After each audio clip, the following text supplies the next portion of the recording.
Welcome to the 2021 soybean production meeting online.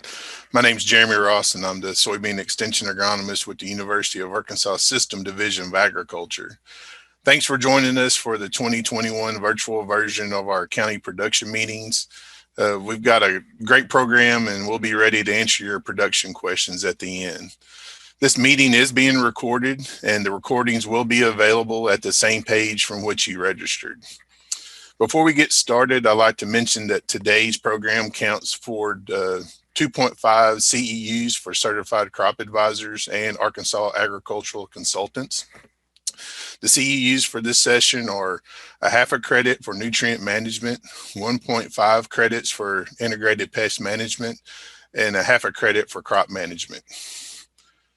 Please remember that to receive full credit, you will need to stay for the full event. At the completion of all of our online production meeting programs, we will submit CEUs for all attendees who submitted their license number. Please send an email to Jerry Clemens at jclemens@uaex.edu. That's JCLEMONS at uaex.edu if you have any questions. For those of you that are new to our production meetings, we hope this event is informative and helpful. I'd like to say welcome back to anyone who has joined us from our previous commodity production meetings. We do miss seeing each of you in person and hope we can return to face-to-face meetings next year. And I know we all are missing the barbecue and catfish lunches. But still, we hope you find this online event useful as you make your 2021 soybean growing plans. We've got 6 presentations to share today, going over updates from our extension specialist. After each presentation, we'll take a question or two if there's any questions. But once all presentations are over, we'll have a question and answer session that we hopefully can get to all your questions. We expect the entire program to run about 3 hours.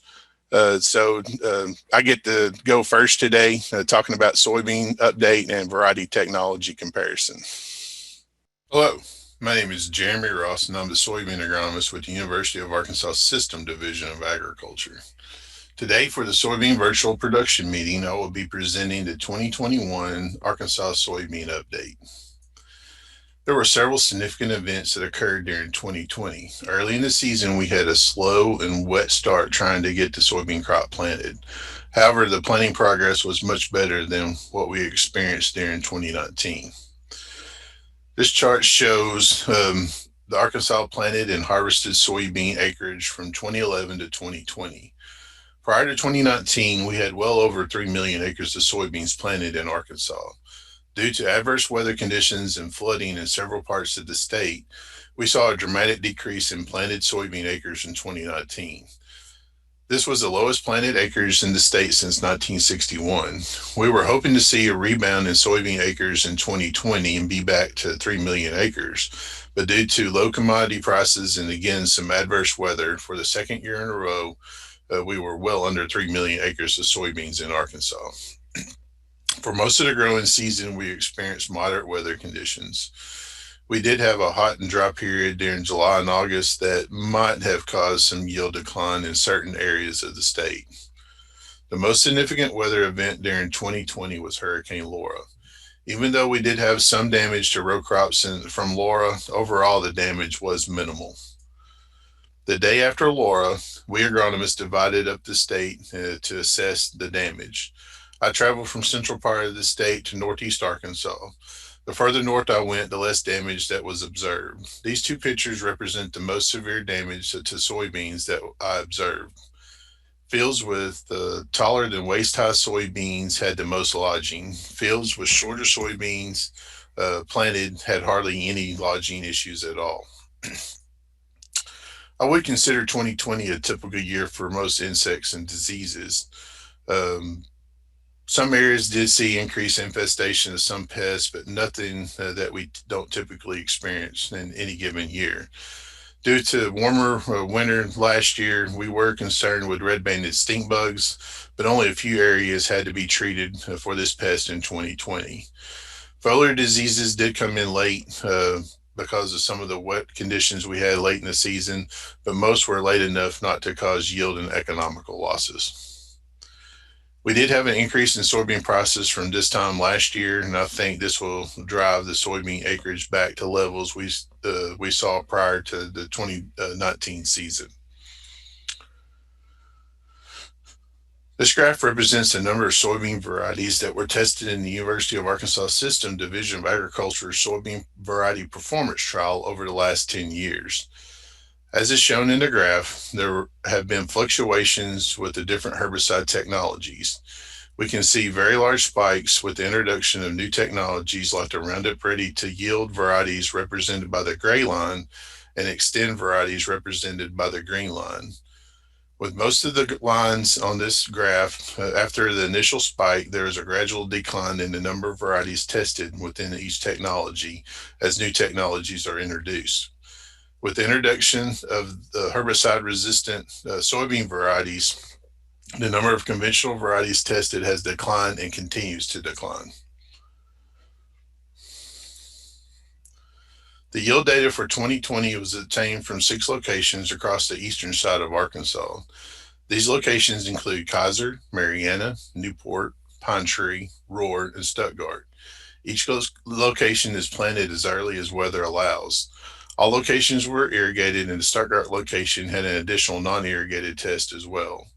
Besides the yield data, other data that was collected included days of maturity, lodging, shattering prior to harvest, and mature plant heights. Additional data is collected for each soybean variety that is entered into the variety test. This includes varietal information obtained from seed companies, which include relative maturity, flower, pod, pubescent, and hilum color, and growth habit. Nematode and disease ratings, metribuzin tolerance, and chloride rating data is generated by University of Arkansas System Division of Agricultural faculty members. These last 3 characteristics are projects that are funded by the Arkansas Soybean Promotion Board, and I'd like to take this time to thank them for their support. Continue to look at the varieties that were entered into the 2020 soybean performance trial.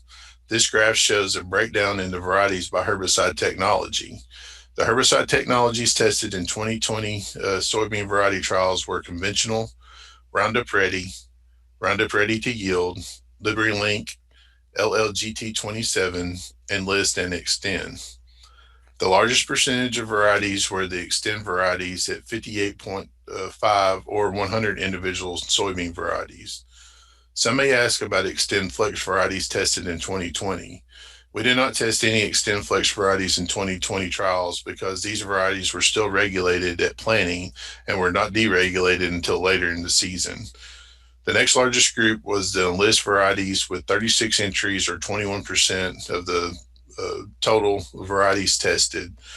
The rest of the technologies made up the remaining 20% of the total varieties tested in 2020. This slide represents a breakdown of maturity groups tested. Each year, the largest group of varieties tested are the late maturity group 4s. In 2020, the late group 4s represented 67% of the varieties tested. 12% were the late 3s and early 4s, and 21% of the varieties were in the maturity group 5 test. These percentages have been fairly consistent for the last few years in our variety testing and reflects the trend in maturity groups that soybean producers have been planting in recent years. To compare herbicide technologies, the next 3 graphs have the soybean varieties divided by individual herbicide technologies. The first column is the herbicide technology. The next column is the number of varieties from each herbicide technology. The next column is the number of testing locations. The next column is the average yield across the irrigated locations for those technologies. The next 2 columns are the maximum and minimum yielding variety per herbicide technology. And the last column is the difference in yield between the highest and lowest yielding variety within each technology. From the late 3s and early 4 tests, the Enlist varieties had the highest average yield. LLGT27 and Xtend technologies had similar average yields. There was a wide range in yield with the Extend varieties with 8.8 bushels per acre, but this is not surprising with the large number of varieties for this particular technology. The other two technologies had a difference of 2 bushels per acre or less. In the late 4 test, there were soybean varieties from all 6 herbicide technologies. The LibertyLink technology had the highest average yield of 74.3 bushels per acre, with the Extend average yield of 72.6 bushels per acre. Compared to the late 3s and early 4 tests, there was a larger range in yield for each technology, but this could be due to the large number of varieties tested for each of the late 4 tests. The difference between the highest and lowest yielding variety within a technology ranged from 1.2 to 11.6 bushels per acre. The greatest difference was in the Extend technology with a difference of 11.6 bushels per acre, which could be explained by this technology having 67 individual soybean varieties. The Group 5 test, only 4 of the herbicide technologies were represented. The greatest difference between the highest and lowest average yield was 2.8 bushels per acre.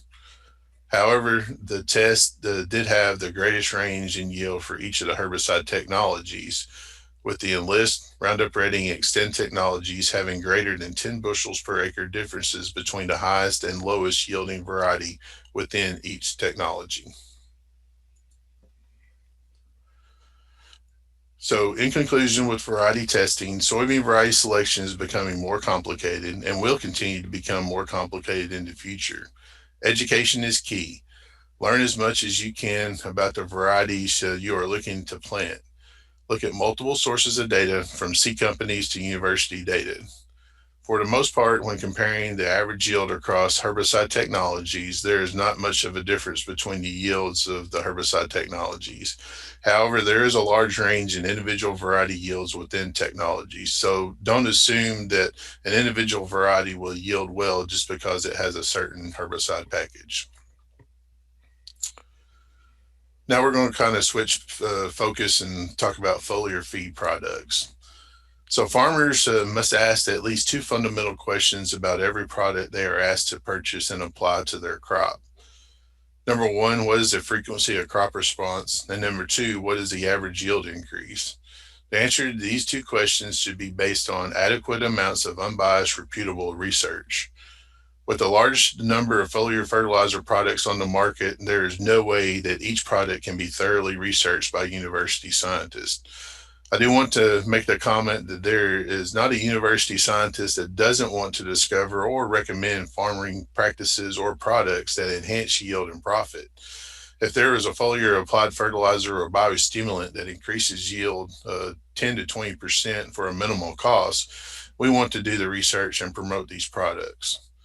Both tissue testing and foliar feeding have a place in row crop agriculture, but they must be adequately understood to ensure that they are properly implemented. Recommendations are being made to farmers based on crop tissue analysis. Most tissue nutrient concentrations used to define what is deficient or sufficient typically are approximates of textbook values. These values are not always based on research. For many of the nutrients, critical concentrations are simply based on a survey of tissue collected for a large number of fields at a specific crop growth stage. This information from survey-based critical concentrations is agronomically interesting and useful, especially for troubleshooting problem fields. However, for many nutrients, there is little or no published information showing a valid relationship between crop yield increases and tissue nutrient concentrations that provide a good reason for making widespread recommendations to apply a foliar fertilizer. We have examined various products and have yet to find products that produce significant yield increases beyond what a solid fertilization and crop management program provides. Most critical nutrient concentrations are specific to a particular plant part and growth stage. Any deviation from that specific plant part or growth stage may cause a critical nutrient concentration to change. There are not enough single nutrient concentrations that can be used for the duration of a growing season to define nutrient deficiencies, especially during reproductive growth. For most well-fertilized and well-watered crops, biomass accumulation will be more rapid than nutrient uptake during much of the critical growth periods when yield potential is set, and will cause plant tissue concentrations to decline continuously as the plant develops. In 2019, 13 states established a research study evaluating foliar fertilizer products in 20 different environments to see if these products would increase soybean yield. Most of the states in this project received funding from their state QSSBs, and we received funding from the Arkansas Soybean Promotion Board for this project. The same products were evaluated in 2020 as well. We evaluated 6 different foliar products from 4 companies. We approached several companies to participate, and these were the only ones that elected to provide product. Each company made the decision on which product to test. The trials were small plots with treatments arranged in a randomized complete block design, and each treatment was replicated 6 times. Each product was applied at the recommended rate provided by each company, and all products were applied at the R3 soybean growth stage. Soil samples were collected from each plot, and tissue samples were taken twice, once prior to application and then again 2 weeks after application. Recommended fertility was applied according to soil test results and university recommendations for each state. Plots were harvested at maturity, and yields were adjusted to 13% moisture. This table lists the products tested, corresponding companies, and the product rates. We had 2 products from AgroLiquid, 1 from Stoller, 2 from Brandt, and 1 from Nutrien. This table lists the nutrients applied in pounds per acre for each product tested. Individual nutrients and amounts varied between each product. The number of nutrients in each product ranged from 2 in maximum impact K to 10 in the harvest more urea mate. This is the map of the 20 locations in 2019 with the average yield for each location. Average yields range from 27.8 to 82.8 bushels per acre. This study represented several different environments and a significant portion of the soybean producing region of the United States. The next 4 slides are the results from the 2 locations in Arkansas. In 2019 and 2020, tests were established at the Newport Extension Center in Newport, Arkansas, and the Pine Tree Experiment Station near Colt, Arkansas. Soybean grain yields in bushels per acre is on the left axis, and the treatments and rates are on the bottom axis. All treatments had average soybean yields between 53.1 to 56.7 bushels per acre. When we analyzed the yield data for the 2019 Newport location, no significant yield differences were seen when the products were compared to the untreated check, and no differences between products. In 2019, at the Pine Tree location, similar results were observed. The average treatment yield ranged from 60.2 to 65.2 bushels per acre. 3 products had average grain yields that were numerically greater than the untreated check, and 3 with average grain yields that were numerically less than the untreated check. Similar to the 2019 results at Newport, the 2020 test showed no significant differences in yield when the products were compared to the untreated check and between products. The average soybean yield for the treatments ranged from 54.5 to 57.5 bushels per acre. The one location for the last 2 years in Arkansas where we saw a significant yield gain was at the Pine Tree location this past year. One product, Sure K, had a statistically greater yield than the untreated check, a 3.6 bushel per acre increase in yield. All the other products were not statistically different from the untreated check. The average grain yield for the treatments was 60.2 to 66.6 bushels per acre, with the untreated check mean yield at 63.0 bushels per acre. Looking back at the nutrients supplied for each of the products, it is hard to explain why Sure K yielded greater than the other products. There is not a single nutrient or combination of nutrients in common between Sure K and the other three products that had soybean yields not statistically different from Sure K, which were Smart BMO, Smart Quattro Plus, and Maximum Impact K.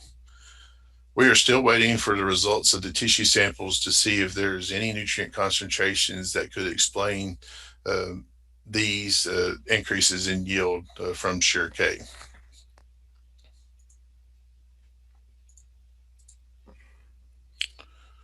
Just a few thoughts I wanted to consider. And we're talking about roots and root hairs are specifically specialized for uptake of water and nutrients from the soil. Thus, they provide the best route for getting a deficient nutrient into the plant. Leaves are designed to collect sunlight, conduct photosynthesis, transport the photosynthetic products to other parts of the plant, and transpire water vapor to cool the plants. Leaf surfaces are not conducive for absorption of fertilizer nutrients. Because very small amounts of nutrients can enter plant leaves, the macronutrients, nitrogen, phosphorus, and potassium, should not be considered for foliar applications.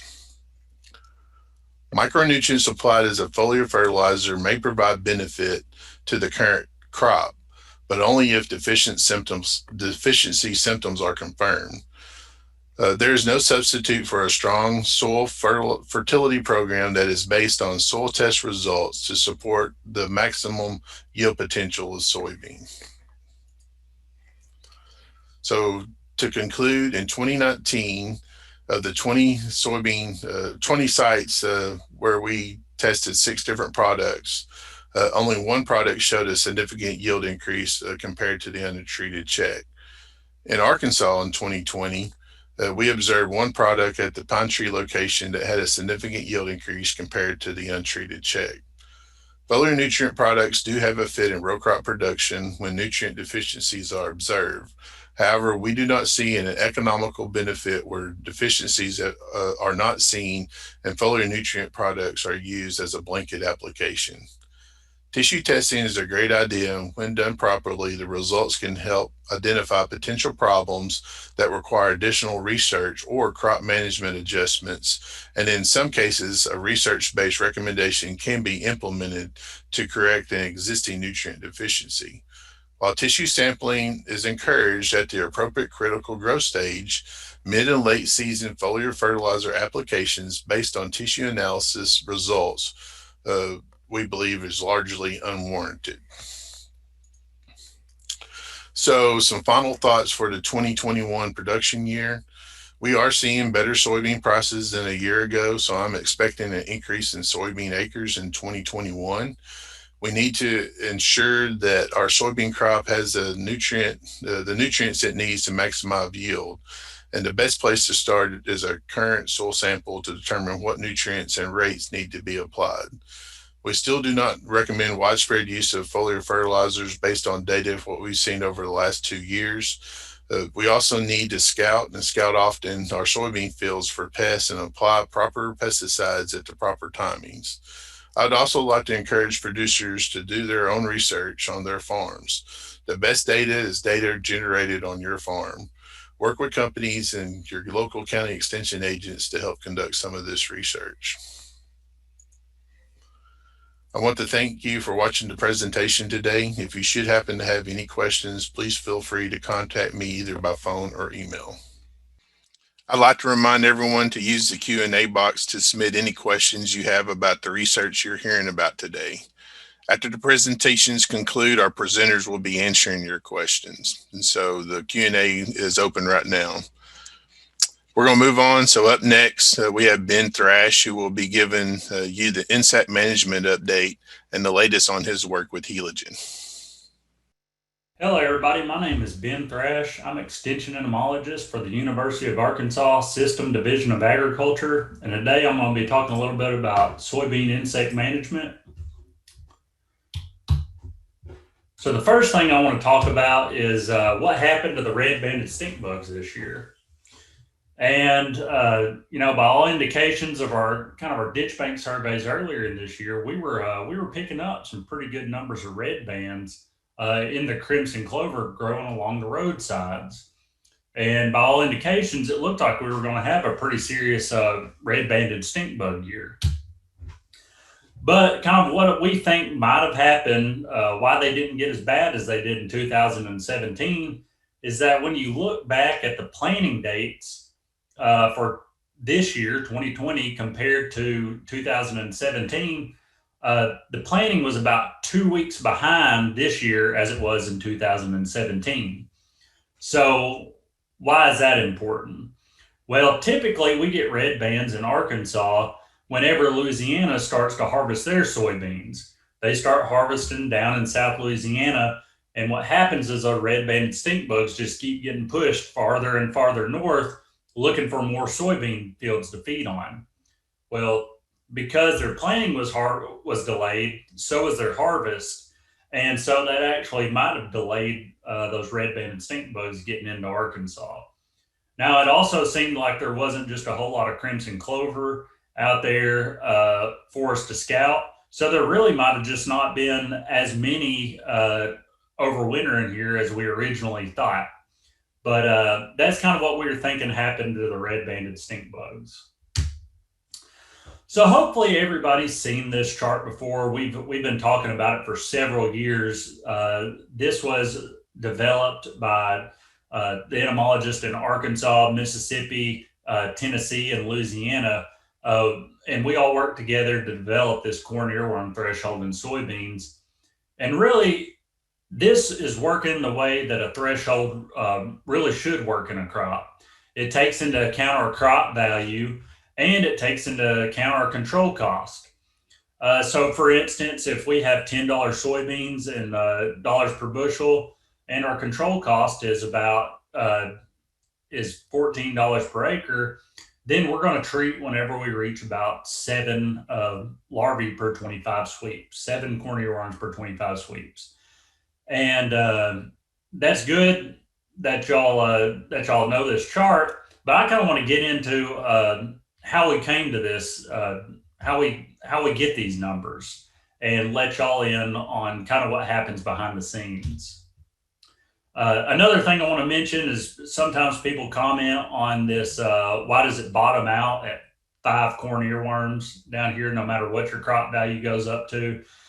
And the reason that is because our research shows that soybean can compensate for about 5 corn earworms per 25 sweeps out there in the field. So there's really no use in treating when corn earworm numbers get below that, because the soybean plant's going to compensate for any injury from corn earworm out there. So the equation that we use to generate our economic thresholds is this right here. And what it takes into account is our cost of control in dollars per acre, the value of the crop in dollars per bushel, as we discussed earlier.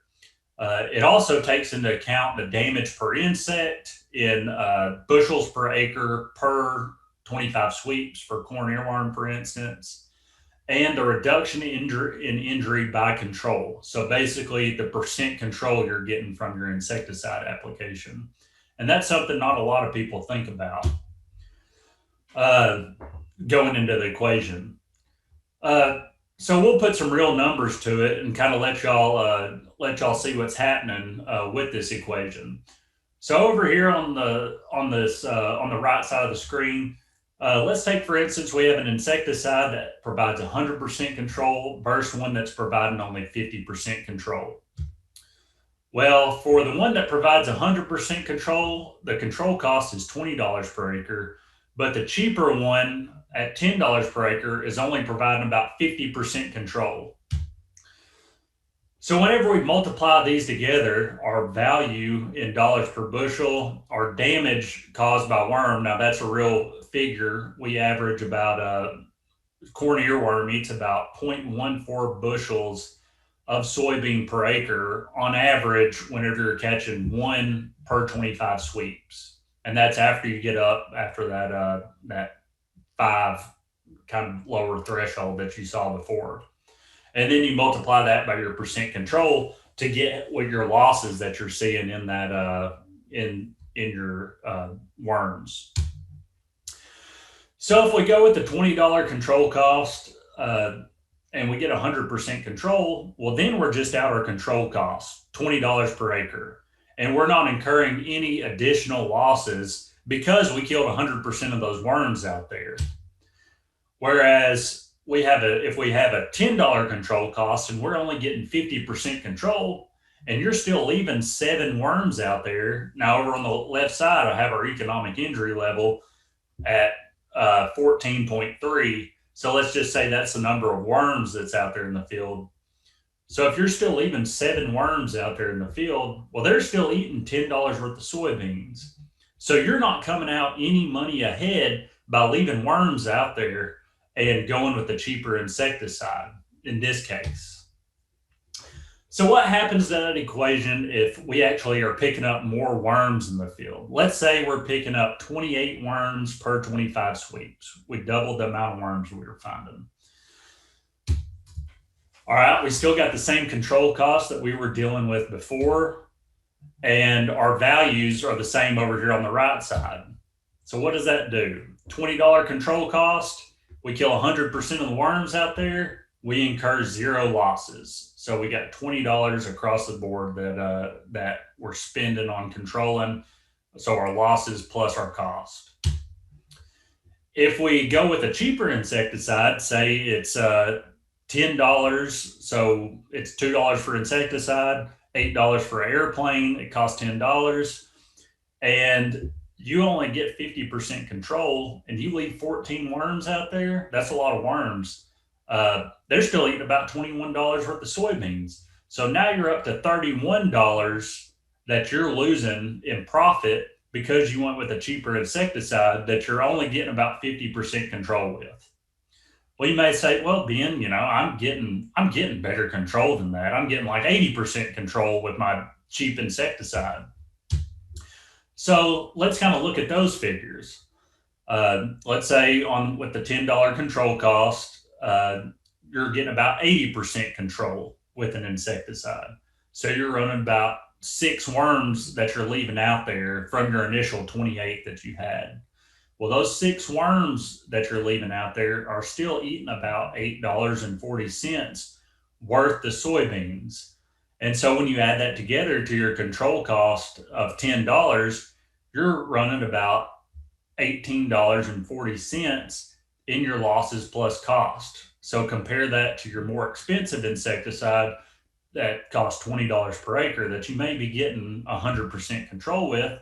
You're saving only yourself about $1.60 per acre. So let's say the soybean value goes up like it is right now. It's actually higher than $12 per acre, but let's just say it's $12 per acre right now.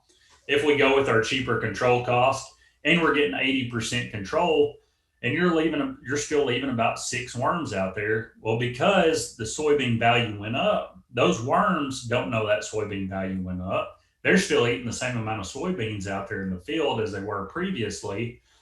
So now those worms are eating about $10 per acre of soybeans, plus your $10 in control costs. So really, you're breaking even. If you would have went with your $20 application and you would have killed all the worms out there versus going with the cheaper insecticide and killing 80% of them, you're really about breaking even at this worm population, keep in mind, with 28 worms per 25 sweeps, which is a pretty high population. But where you start running into some serious issues is whenever you got to have a repeat application. So let's say you went with that cheap insecticide and it didn't provide any residual control, and you got to reapply. You got to make another application. Well, now making that another application, that's costing you another $10. So now you're at equal control cost, $20 per acre. Plus, you're leaving 6 worms out there after the first initial application, and then you're leaving another 6 worms after the second application. So now they're eating about $16.80 worth of soybeans out there in your field. So $16.80 plus $20 for having to spray 2 times. Now you're out $36.80 when you could have just been out $20 initially and got 100% control. So remember, these values in here are theoretical numbers. They're just made up instances. And if you want to, you can kind of play with the number of worms that you have out there per acre. Now, the damage per worm, that's a real figure. Leave that alone. But you can look at this equation and you can kind of punch in some of your numbers and check it out for yourself and see how those values change for you. So we have some cover crop plots where we've really been trying to get some insects into these cover crops, but for some reason the entomologists can't seem to get any bugs in their cover crop plots, whereas some other people, like I'll show you here in a second, seem to be able to get quite a few bugs. But what we've been doing is we've been evaluating some different insecticide seed treatments. So in this trial, we've had a fungicide only seed treatment, a Cruiser Max soybean or insecticide seed treatment, a Cruiser Max plus Fortenza, and a Cruiser Max plus Fortenza. Well, our research has shown so far it doesn't matter which one of those insecticide seed treatments you've put on the seed, we're getting about the same yield response no matter which one of those insecticides it is. And another thing that we're seeing is that it didn't matter which one of our cover crops we had that insecticide in. So whether it was in a blend, an Austrian winter pea, a cereal rye, or if it was just in a fallow, we were getting, on average, a 2 bushel yield increase in our insecticide seed treated soybean versus our fungicide only seed treatment. So we recommend using an insecticide seed treatment, even if you're just putting it in clean. If you're putting it in a fallow field, we recommend an insecticide seed treatment. We do see yield benefit from them, but especially if you're going in a cover crop, using an insecticide seed treatment on a cover crop can really help you avoid some problems later on in the year once those soybeans come up. This is an example of what an insecticide seed treatment can do for you. This was actually from Japanese beetles, which aren't real common in Arkansas. But this was over at Kibler. This was some of Trent Roberts' plots where he had an insecticide seed treatment over on the left side, no insecticide seed treatment over on the right side. And you can see how much benefit that insecticide seed treatment provided against those Japanese beetles. Something I do want to say is it's very important to scout your cover crops before you plant into them. Our recommendation is burning down a cover crop at least 3 weeks prior to you planting into it. And the reason that's our recommendation and not just planting into it and spraying is because sometimes those cover crops can produce a really thick mat that it's hard to get insecticide to penetrate. We've had cases where people have called us and they've sprayed insecticide 4 times and we're still not able to get the insects under control in that cover crop. And that's due to that thick mat on that cover crop not allowing the insecticide to penetrate that mat and kill those worms. And still after 4 insecticide treatments, those pea leaf weevils in this situation still ate those the beans that the guy had planted down to the ground. So you can't always spray your way out of those situations, and that's why we recommend you scout your cover crop before you plant into it, and you burn it down 3 weeks prior to at least 3 weeks prior to you planting into it. So this was a bollworm efficacy trial that we had in Lexa this year, and you can see we got pretty good control with all the products that we tested this year. Intrepid is an insect growth regulator, and it's pretty slow. This is an extremely high rate of Intrepid. It's not generally one of our recommended products for bollworms, but all our insecticides this year that we tested provided pretty good control of bollworms. This was another efficacy test we had on bollworms. and this was down in Tiller, Arkansas. And you see our Prevathon and Besiege and Intrepid Edge all provided really good control initially. Intrepid Edge doesn't have quite as good, or doesn't have as good as of a residual as Prevathon and Besiege. So you can see as we got out to kind of 11 days after application, those numbers start kind of going back up. We started having more moths in the field, and that Intrepid Edge had kind of lost its residual by that time. Now in that same field, we actually got an infestation of loopers behind those bollworms. And you see our Prevathon was still holding pretty good. This is 11 days, 17 days, and 24 days after application. But the Prevathon was still holding pretty good. Besiege actually was letting up a little bit more than the Prevathon was. And that's due to the pyrethroid component of that Besiege. It tends to knock out a bunch of beneficial insects. And we commonly see this when we compare Besiege and Prevathon. The Intrepid Edge looked good for loopers all the way out to 11 days after application, but you see it kind of loses residual control once you get out to that 17 days, 24 days after application. Now, this was strictly a looper trial that we had at Marianna, and we sampled it at 3 and 7 days after application. You can see Besiege, Denim, Intrepid Edge, Prevathon, all provided really good control of soybean loopers. Well, our general recommendation for loopers is spraying Intrepid Edge or Intrepid for loopers. It tends to be a little bit better of a looper product than the diamides have been. Sometimes the diamides will leave a few worms out there in the field, which we were seeing this year. You can see Hero over there on the right side. Hero is a mixture of two pyrethroids, bifenthrin and zeta-cypermethrin, and it really makes loopers mad. Pyrethroids are no good on loopers, so don't try it. Also, acephate. Acephate's no good on loopers either, so don't use either of those products for looper control. Something else I want to mention is that we have some new formulations for chlorantraniliprole. So what everybody knows is Prevathon and Besiege. Vantacor is coming out. It's got a higher load than Prevathon. It's 5 pounds of active ingredient per gallon, and so the equivalent rate is 1.2 ounces of Vantacor equals 14 ounces of Prevathon. So 14 ounces of Prevathon is our recommended rate in soybeans, and so the equivalent rate is 1.2 ounces of Vantacor because it's a lot higher load. Elevest is a mixture of chlorantraniliprole and bifenthrin.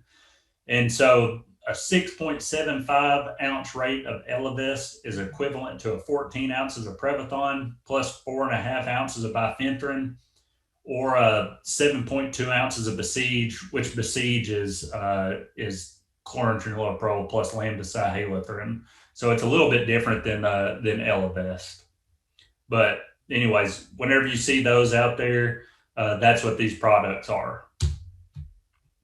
Something that we saw quite a bit of this year was disease later on in late August, and we had a cold front come through. You can see in these pictures we had the white worms in there, boll worms that got infected with some fungus.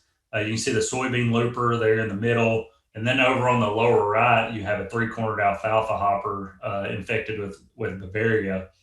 But really what brings that on is whenever we get some cool spells during the summertime, some cold, wet weather, it can really promote disease. I mean, we saw this coming from a week ahead of time. Me and Gus were talking, and we were like, man, look at that cold weather that we're about to get. Our looper population is about to crash in this field.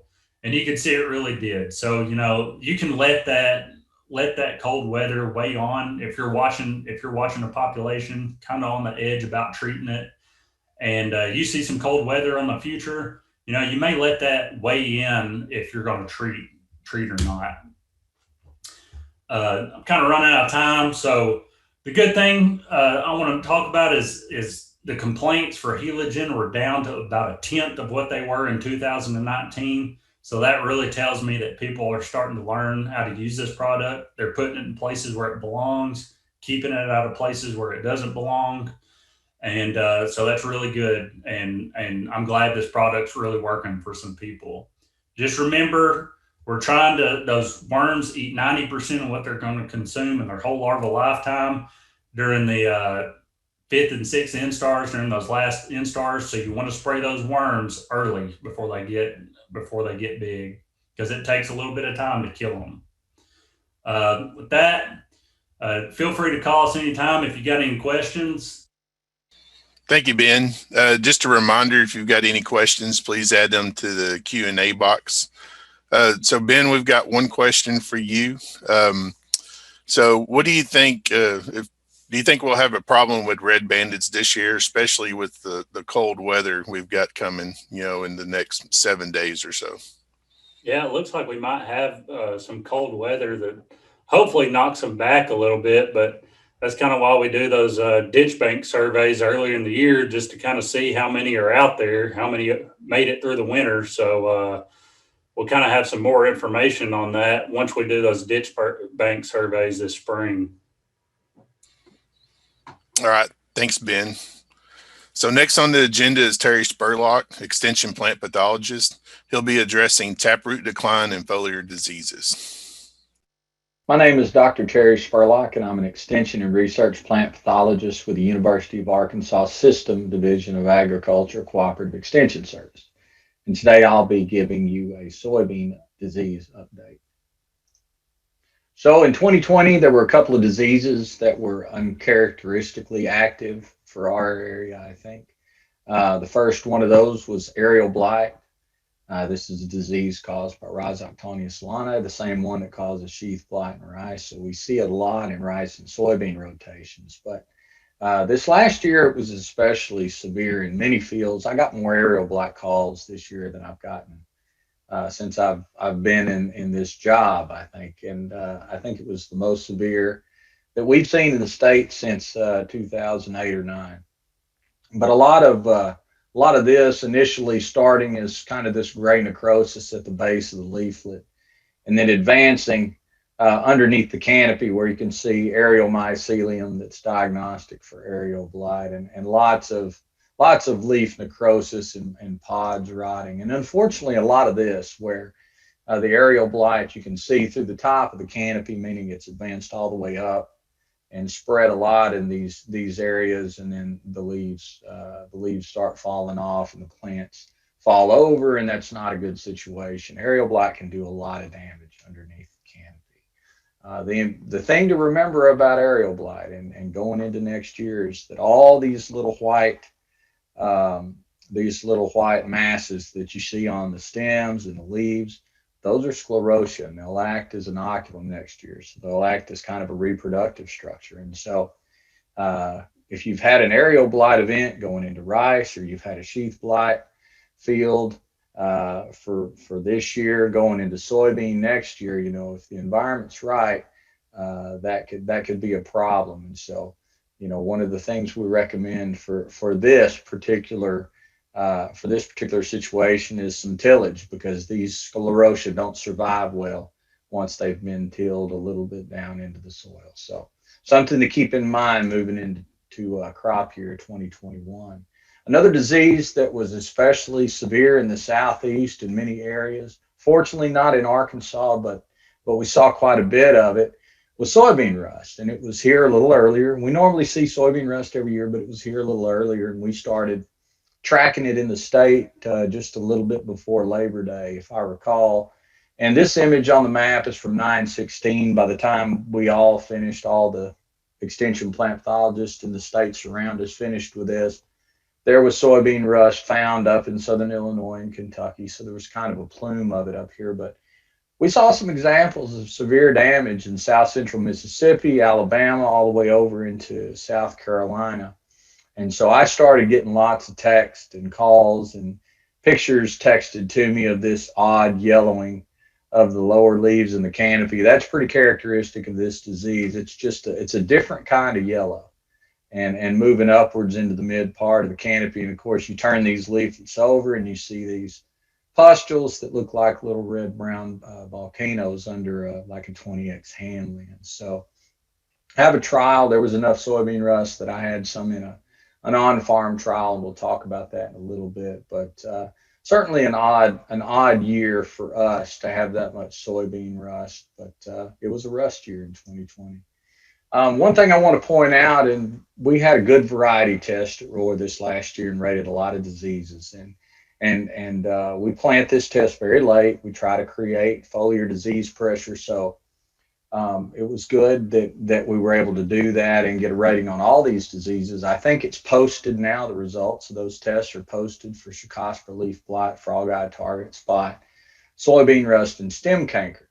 We also have a project funded by the Arkansas Soybean Promotion Board where we're working, as there's a group of us working on grain quality, and Nick Bateman's part of that. So we're looking at stink bug feeding as in addition to some of these diseases that are known to cause quality problems like Phomopsis seed decay or purple seed stain, which is caused by the same pathogen that causes Cercospora leaf blight. So this will be out in the form of a report, hopefully in a couple of weeks, and there'll be a Twitter alert directing you to the link to download that with some variety data, performance data for grain quality, as well as some fungicide trials that we put out. Another project I'd like to talk about is another one funded by the Arkansas Soybean Promotion Board, and these are on-farm fungicide trials. And so the goal here is just to take 2 products or 3 products. In this case, it was 2. Next year, it'll probably be 3, but some newer products that we need efficacy data on. We had 11 locations all on farm, except one was on Roar Station, a bigger field there at Roar. And the idea was to just apply these at a timing that we would expect to see efficacy for Cercospora leaf blight. So Cercospora leaf blight is our most consistent foliar disease, especially south, and we see an increased severity the farther south we go, I think, with Cercospora leaf blight. It's unique in that we can't wait around to see symptoms. We have to apply a fungicide R3 or R2 to get efficacy against it. At least that's what the data tells us. And so if we wait around, we're not going to see that kind of efficacy. So it's a bit of a tough disease to manage. And so we had these trials on farms and replicated the treatments with an untreated control 3 times. The trials were all 30, 40, a little bit bigger. We had one that was over 45 acres, and we applied a product at these rates in 10 gallons of water with our ground rig. So good coverage, really good coverage, and rated disease at R6. And here's the summary so far. We're still missing yield data from a couple of those, and we're working on getting it. We had a couple of trials, this one in Deshay, where we had a harvest problem, and then at Roar we had some herbicide drift. But in this application date column, you'll see they're in order of when we applied product. And you can see we had some diseases that we rated here, a lot of septoria and target spot. For the most part, the septoria and target spot was pretty light, with the exception of this lone oak field, and I'll talk about that one in more detail in just a second. But what I want to point out is that even though we saw the fungicides controlling these diseases, that's what this little asterisk is for septoria brown spot. We didn't see yield response to the treatments for these fields that were moving through the reproductive stages early like this.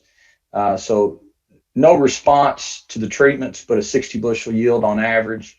At Chico County, no response, but 71 bushels. At White County, no response, but just under 50 bushels there. A little bit of target spot, not much. Really not much target spot at all in Phillips County, but we don't have yield there yet. But in these later planted and later maturing fields, we started getting yield responses, and we had a lot of disease. There was a lot of aerial blight in Arkansas County, a lot of soybean rust in Prairie County, and quite a bit of frog eye, even though frog eye overall was light in 2020, quite a bit of frog eye in Ashley County. We didn't see a response there to the fungicides. It was that frog eye was kind of patchy, and so there was a lot of zeros factored in there. But we saw a yield response to the product there. Saw yield response in both of those, and And again, this will be out in a report later, a more complete report that we'll point you to download for the full report of all these trials. But I want to go over these two in Arkansas and Prairie County and talk about the disease control there, as well as this one in Lone Oak. So these are three trials, the Chico, Lone Oak, and the one that was on the Lincoln County and Jefferson County line. And we got good control of Septoria brown spot. So here, this is incidence. So to explain incidence and severity, when I rate these tests, I walk out into those big fungicide blocks or strips and I drop a GPS point and I kind of rate the plants that are around me in 1.5 meters, 2 meters. And so this is all the plants, incidence is all the plants with the disease, and severity is simply of those plants that have disease, how much disease was there. And so we saw good control out of both of those products over the control, different. That's what the letters mean, significantly different. Revitec was a little better here. Revitec was a little better here, not as much Septoria brown spot, but pretty good control there and very low severity. But in this Lone Oak County field, there was a lot of Septoria. And every year I get calls about a lot of Septoria. Should we spray it? It's up in the top third of the canopy. And it seems to be happening on a more regular basis. I got a lot of Septoria calls early on this year. And this field, I think, was representative of that level of disease that in the past we've said, well, this is kind of rare, this is kind of rare. Well, now it's getting to be more commonplace. And so it's something to pay attention to. But both the products did a good job here. And I don't have yield, so I don't know if there was a yield difference. That's kind of a big question here, but I wanted to go ahead and talk about it and show this, kind of let you know this is the kind of Septoria that concerns me. You can see it all the way up in the top third of that canopy. Just looking down through the top, you can see that Septoria and those blighted leaves. So this is becoming a thing. And I think we need to keep an eye on this disease moving forward, but good to know that a lot of products do very well controlling Septoria right now, and these two newer fungicides were no different in 3 locations. The Arkansas County field had a lot of aerial blight, and I'm really fortunate that our farmer let us run this trial out and finish it, because there was some damage in the untreated areas of this field. But we saw a lot of these pockets of aerial blight, and I rated the aerial blight a little different. I walk out at those GPS positions and I take a 5-meter circle around me and count the patches I can see of aerial blight, so these pockets. And both products did really well. The Miravis Top doesn't have a strobilurin, but there was good control here. And the yields were different than the control, but not different than each other. And we saved about 12 bushels. And here's the plot map of that field. And let me back up here. This is the plot map of that field. And you can see this is untreated Miravis Top, Revitec in the red. So untreated 1, 2, 3, untreated 1, 2, 3, untreated. And if you look at this drone image, this vegetation index, you can see all this yellow is kind of more severe aerial blights, more damage. And there's that untreated, and there's that untreated in the 3 fungicide strips. So you can see that as we went west, we had more aerial blight, and that's where we got some efficacy from those products. So good efficacy there against pretty severe aerial blight disease, and a lot of plants falling over in those untreated controls, and big pockets of that disease that you could see easily walking out there. In Prairie County, there was quite a bit of soybean rust. And in fact, there was a lot of soybean rust. Just a little bit of aerial blight out there, but a lot of soybean rust. And this was pretty surprising that 78% of those plants had soybean rust, and a lot of it, the fungicides applied at R2.5 did a very good job controlling soybean rust. Again, really encouraging that we got that kind of control. Keep in mind, we're getting really good coverage here, though. So we've got a little longer residual that we're working with from my ground rig.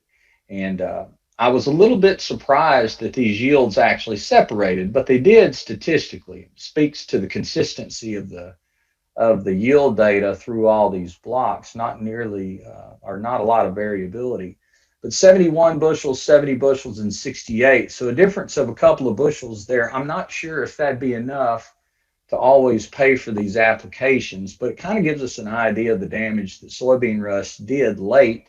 And this field is north of I-40, but at least we know we got good control, and we probably could have lived without that fungicide out there, even though we had a lot of soybean rust. So again, we're fortunate in Arkansas that when soybean rust is severe in the southeast, we're far enough north that we kind of outrun it and don't see any real damage.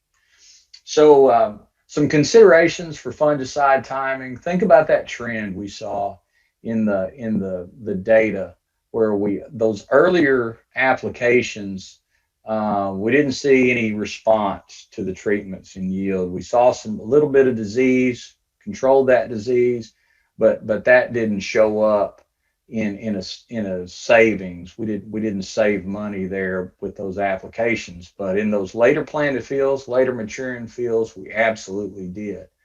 So think about that: late planted, late maturing, susceptible varieties. That's the biggest key here, is susceptible varieties. So using that variety data we generate, if we can, to understand what could be coming down the road if the weather changes. And it's all about environment, this disease triangle. The pathogens will be here. We'll have some susceptible hosts on occasion to some of these diseases, certainly. And when that environment's conducive is when we're going to see the best opportunity for a positive return on investment out of that fungicide application. Certainly some other considerations: farm and field history of disease. That applies for all of those diseases we've discussed today, except for soybean rust. It has to be blown in. But aerial blight, Cercospora, target spot, all of those spores are in the soil, in the fields. They're going to be there. They're going to be blowing around from other fields. So we have a lot of inoculum. But if there's a farm that it gets an especially high amount of Cercospora or target spot, or a field for whatever reason, we don't always know why those environments or those particular fields are more conducive, but sometimes they are. And so it's good to understand field history. I mentioned coverage. That adequate water volume is super important for as long a residual as we can get with a product, and then also moving it down for control of products that move from the bottom up, like target spot, septoria, and aerial blight. And then, of course, we want you to spray when there's disease present. And always remember this right here: fungicide's not going to fix bad beans. Our data tells us that fungicides don't add yield, they keep it. And when we have a disease, it's when we need a fungicide, or we have a susceptible, and we have a pretty good idea that we're going to get into some disease pressure. Okay, very quickly, a review of taproot decline in 2020. Travis Foskey and I have found it in these counties so far. I bet we add to that in 2021. In fact, I'm positive we will.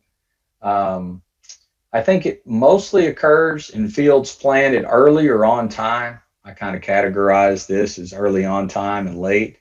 I think fields that are planted in April, first part of May and into April, be where we'd see the best opportunity for maybe more severe taproot decline. One of the things we've noticed with taproot decline is there seems to be an association with more taproot decline in lighter soils, fields that have root knot nematode, but I don't think these are directly related. I think we just are able to plant those sooner.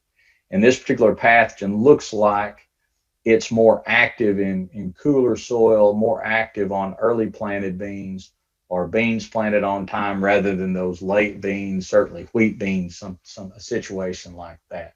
There was also some lower stands associated with fields that had taproot decline. So looking very hard there and doing some research there, but it's beginning to look like this particular disease could be part of the seedling disease complex with the rhizoctonias and fusarias that we know are part of that could affect some stand. So the symptoms of taproot decline and the signs we see, just to familiarize you with those. This slide and the next one are probably going to make their way out into the world on a downloadable PDF that you can keep with you in the truck if you choose, or on your phone. But these yellow tufts are what most consultants see. You can see those from the turn row driving by, and they just stick out like a sore thumb, that flagging there. When you get out into the field, early infections and plant death look like this. This plant died pretty early on in the vegetative stages, and there was a later infection here of an adjacent plant. It's yellow and stunted. No taproot. That's why it gets its name, taproot decline. You pull those plants out of the ground and you don't get a taproot there with them. Some stroma on the taproot. It's after that root's washed. You can see that black there. That's actually part of the fungus, are these dead man's fingers. This is a xylaria. Fungi in the genus Xylaria produce these. Some of them look like this. Some of them are bigger around and a little bit different color. You see those out in the woods sometimes by a rotting log. And then these stunted plants that Justin Bailey's holding here with this characteristic sort of yellow mottling across that leaf that progresses into a necrosis, and eventually the leaf falls off. So this will be the second part to that handout we'll make available. But this yellow blighting happens in the lower part of the canopy, and then just not I don't necessarily see this on the top, but this you certainly do. And as that disease progresses, those leaves will start falling off if they become necrotic and have these symptoms here that look a lot like SDS for some. But if you see that SDS flashing side by side with this taproot decline necrosis, you realize they look quite a bit different. The last slide I have today is it's just an example of the classic taproot decline field. It's maybe more on the severe side for this disease. So I got a call from the county agent, said, "Hey, you got to see this field. There's the most taproot decline I've ever seen." And when I went out there and started taking pictures and walking, there was it seemed like every plant in the field had taproot decline. There was a pretty good pod load. I was told this is a pioneer moderately resistant root knot bean, so there's a lot of root knot in this field by Jerome. Again, good pod load. Don't think there was a ton of damage here, but when I pulled plants, I couldn't find one that didn't look like this, honestly. There was a lot of the characteristic black stroma on the root there, and no taproot. Lots of them breaking or very rotten. And when we look at the drone image and the NDVI, just notice how consistent this light green and yellow is. Looks like there may have been a different variety planted here. I'm not sure about that rectangle there. But for the most part, there's some healthier areas on the borders. But there was kind of that yellowing and some damage from taproot decline all the way across that field. And lo and behold, if you look at the soil map, that's fine sandy loam, silt loam. And that's what we see. This is just a classic example of when we see more severe taproot decline.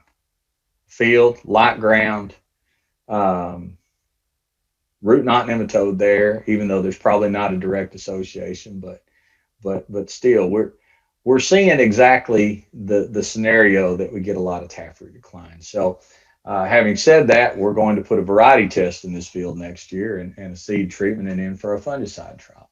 I wish that I had good variety suggestions at this point for you. We just simply don't have those yet. We do have some efficacious in-furrow fungicide applications that if you heard Tom Allen's talk, he mentioned those, thiophanate methyl and some others. The seed treatments are a bit lacking, but we really need to test those in a larger test and kind of a strip type test with some different varieties. And so that's what we're going to do this next year and have a little bit bigger test to move out of the small plot scenario and try this on fields that have a lot of consistent taproot decline. That's also been one of the issues with this disease. A lot of times we see it, we have it in our station fields, but the patches are so small, it's hard to get a good test. It's hard to get good disease pressure all the way across that test. So we're moving to an on-farm trial scenario to hopefully help us collect some better data. So still a lot of work to do with taproot decline, but the good thing is in almost all situations, this is not a huge yield robber. It's a lot of eye candy. The symptoms look bad. There's a lot of this taproot damage here and whatnot.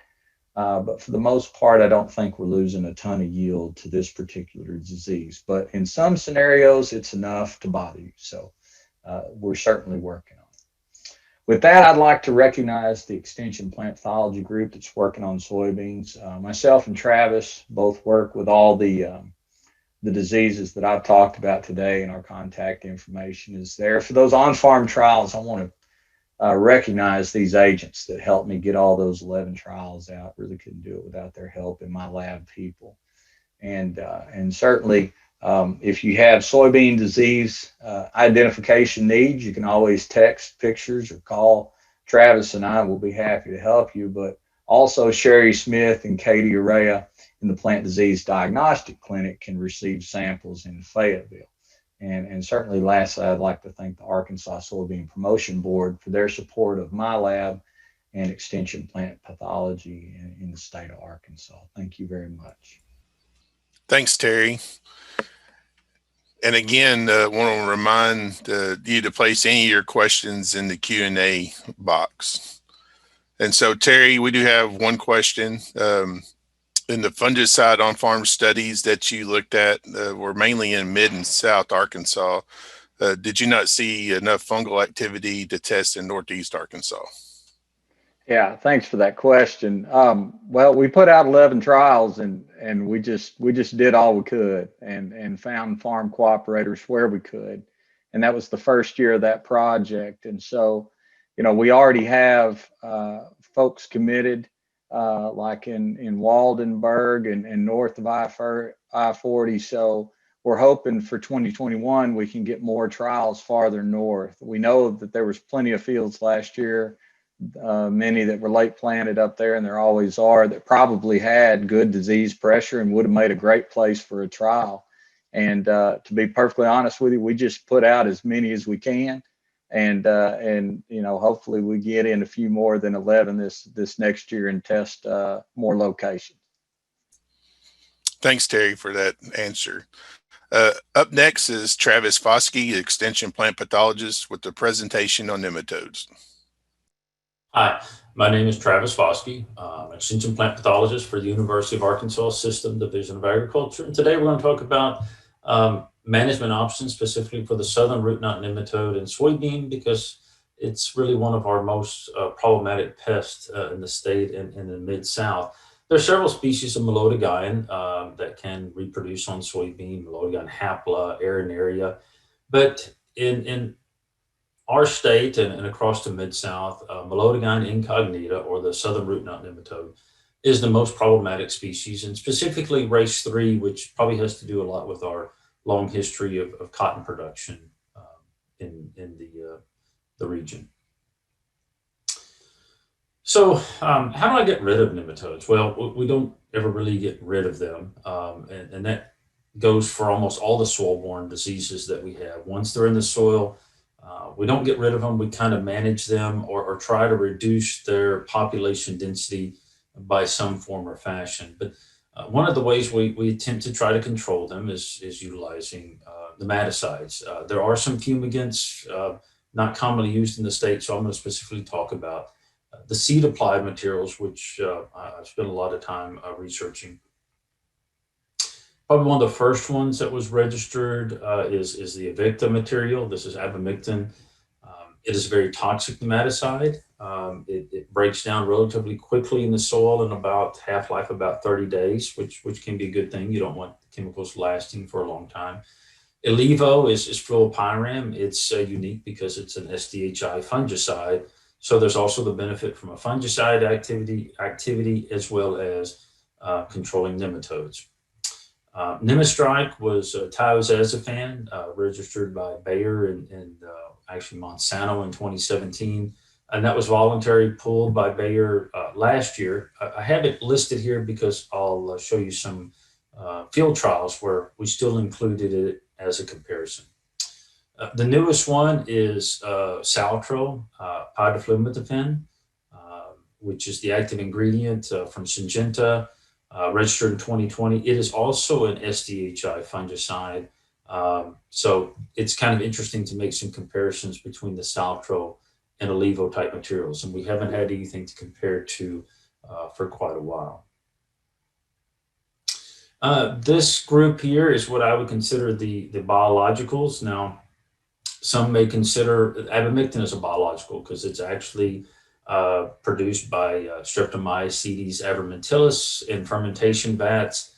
But given its toxicity and how it's utilized in the field, I kind of consider it to be more of a chemical, although it's not synthetically produced like some of the fungicide / nematicide materials. Votivo's been around for a long time. Living organism needs to grow and develop to protect. BioST nematicide 100 or Nemasect is heat-killed Burkholderia bacteria. So this one does act like more of the chemical materials. It does need to come into contact with the nematode to be effective. Aveo EZ is another Bacillus amyliquafaciens, another biological, again, needs to grow and develop to be effective. True Nimco, I'm not so sure about the Bacillus strain here, but the nematicide component tends to be the cisjasmone, and this stimulates a systemic acquired resistance response in soybeans that limits the nematode development. And finally, Chloriva PN, this is Pasteurella nishizawa. This is specifically for soybean cyst nematode only. If this is put in a field with the southern root knot nematode, it does absolutely no good.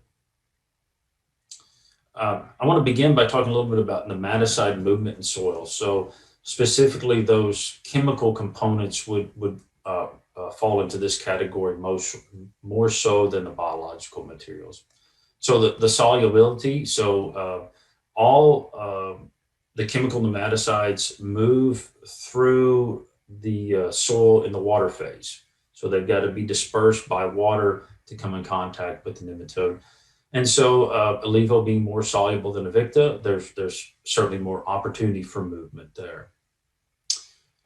Soil mobility, this is the nematicide's ability to move through the soil profile, specifically binding to soil particles. So both of them will bind to soil particles relatively quickly, specifically the smaller particles, the silts, the clays, and organic matter. But Alivo is probably a little bit more mobile because it's a smaller molecule than that of Avicta. And this also depends on soil porosity. So as you can see by this figure here, something coarse textured soils has more pore space. Remember that nematodes actually move through this pore space kind of on the water film that is on the surface of these soil particles. So the bigger the pore space, the more they can move, and the more that the nematicide can actually move through the soil profile. In the finer textured soils, the clays, the silts, there's less opportunity for movement. So we often recommend the chemical type nematicides in the coarser textured soils compared to the fine textured soils. Water infiltration rates, this is really important. So because it has to move in the water phase, downward movement of water is going to be important, specifically rainfall or irrigation, overhead irrigation specifically, to help move it downward. And the pore space is going to be important too. More movement in the coarse than in the fine textured soils. All right, so the goal of any nematicide is really to reduce nematode infection. Almost all of this really happens at the early season development of the root system, primarily because if we can slow that part of it down and allow the root system to expand, we usually generally see a lower impact by the nematodes. So here at first, I just want to show you kind of a greenhouse experiment. This is actually in 2020 on a susceptible variety. So this is uniformly inoculated, all in sand. There's a couple of things I want to point out. So this is the non-treated control. Here's the Avicta compared to Alivo. Now this is watered overhead, so you can see where in that coarse sand, something that has that's more mobile probably moves a little further, like Alivo downward, where Avicta probably did get bound up a little bit quicker, even within the sand. Again, here's Nemastrike, kind of falls between the two, and then Salintro here certainly higher if you're comparing against the Alivo. the materials here are quite different. The toxicity for Levo is much higher, and that's probably a contributing factor. The biologicals, we do see something from the True Nimco, probably that cis jasmine going on rather than the bacillus, given what we see with Aveo. A little bit of reduction with Votivo, but the combination of the material, again, the Alivo being a major component here. I will say that most times in the greenhouse, using the biological materials in sterilized soil or pasteurized, don't see a huge response. It's really by the chemical material. So this is not uncommon and pretty standard. Okay, this is a field trial for 2019. I'll point out here, I've got bold each time the soil texture. So this is a sandy loam, but it's really close to a loam. And you can see a numerical reduction by all our nematicides. Our final nematode population density, and I use this as to compare to what a farmer consultant may be dealing with because they're pulling soil samples at the end of the season. So PF stands for the population final, and this will all be sampled at harvest. So everything's getting a little bit of reduction, and then the yield benefit we see here, 42 bushel for our non-treated control. Not bad, not the reduction or the stress that I would normally see. This has a little bit more silt and clay, so not as much pressure as we normally would. None of the nematicides were any better than the non-treated control, and it's not uncommon to see differences between nematicides, but that's kind of inconsistent over time. So here we have Avicta and Votivo yielding less than the True Nimco, but we see the Alivo, and that's actually plus Votivo, again, numerically higher than our non-treated control. This is 2020. The soil texture class is a loam, so we have more silt and more clay. And it was very interesting to me, the percentage of root system galled was pretty even across all of these treatments. I haven't had that happen before. Certainly a little higher than we had in 2019, but no difference numerically or otherwise. Maybe a little reduction with Saltro, but that's probably just some of the population densities in the field. Yield, 45 was the average for the non-treated control. We see a positive for the Avicta, the Alivo, the Votivo, and the Alivo plus Votivo. And here we have 1 bushel for the Aveo. I'm usually looking for at least 2 or more until as far as a benefit. Again, this is not uncommon if you compare years. Sometimes one nematicide does a little bit better than the others. Looking at multiple years, typically in my trials, the Alivo material tends to fare a little bit better, and the Alivo plus the Votivo does well. True Nimco, again, is one of those that's been higher, and Votivo is another one that does well. So I think some of these could be regionally, and some of them could be really related to the soil texture class as well. The final nematode population density here you can see is lower than what we had before, so maybe a little less impact as well. All right, so some of that variability among the seed applied nematicides, there's some truisms here that we can talk about. Toxicity, Avicta is certainly more toxic than Alivo and is more toxic than Saltro, and this is based on some in vitro assays. So even though there may be limited movement by Avicta, only a small amount of it is needed to kill as many nematodes as Alivo or Saltro.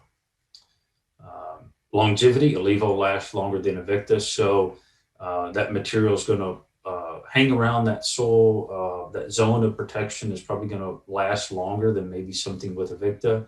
But typically, that zone of protection is going to be limited as the root system expands. As it gets away out of that zone of protection, there's no longer any protection on the root system. Also, the nematicide movement we talked about earlier is also going to be affecting here the nematicide mobility. The water infiltration is also going to affect that. So, but generally, that zone of protection is close around wherever the seed coat is. And then just some general limitations, and this goes for all seed applied nematicides, whether we're talking about chemicals or biologicals. Really only a small portion of it washes off the seed, specifically the chemical component. So sometimes I've seen as much as 10% come off the seed, and that's a lot. So some of it does bind to the seed coat as well. That protection range is probably about 4 to 6 weeks, which also relates to the root expansion. And no seed applied nematicide is going to make a susceptible cultivar resistant. So you're getting some suppression, but not enough to get you through the end of the season to be similar to something that has host plant resistance. If you want to know more about this, an extension website or extension group, the Crop Protection Network, has an article on this that I was involved in writing, and has some more detailed information there if you're interested. All right. The damage threshold for all damage for soybeans was 60 J2s per 100 cubic centimeters of soil. Everything we saw before was exceeding that. And that's in sandy soil, and that's really kind of a start. Most of the time, we're past that, because by the time we have a problem, our numbers are much higher. Those chemical nematicides, often in the coarse textured soils, the biologicals often see a benefit when we're in the medium, the loam and the silt loams. Each year, we kind of focus on these soil types and say that this is where we have the greatest impact. That doesn't mean that's the only soil type that you will see the southern root knot nematode. It can actually be found in silt loams and loams as well, and silts and sandy clay loams. But it's generally its impact is going to be higher where we see this darker blue shade. What about interaction with other fungal diseases? This is certainly a concern. As we have more root knot, we often see more other soil-borne diseases, especially southern blight, and that's what this is here, but a really severe case. So we were rating some of the OVTs this year, and I noticed this and took a picture. Here you can actually, it's a little hard, but here's all the sclerotia.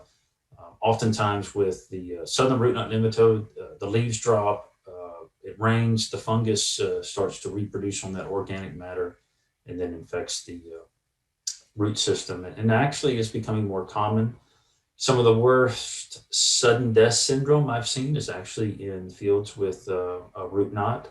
We were aware of the interaction with soybean cyst and SDS, but as these galls die, fungi that like Fusarium that cause SDS can infect that root system.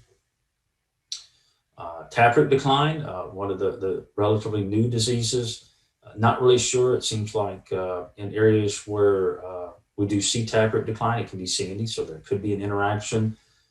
But oftentimes it's been in counties too that there's little southern root knot nematode issues. So I think it kind of stands alone by itself. Also something like stem canker here. Here's the canker.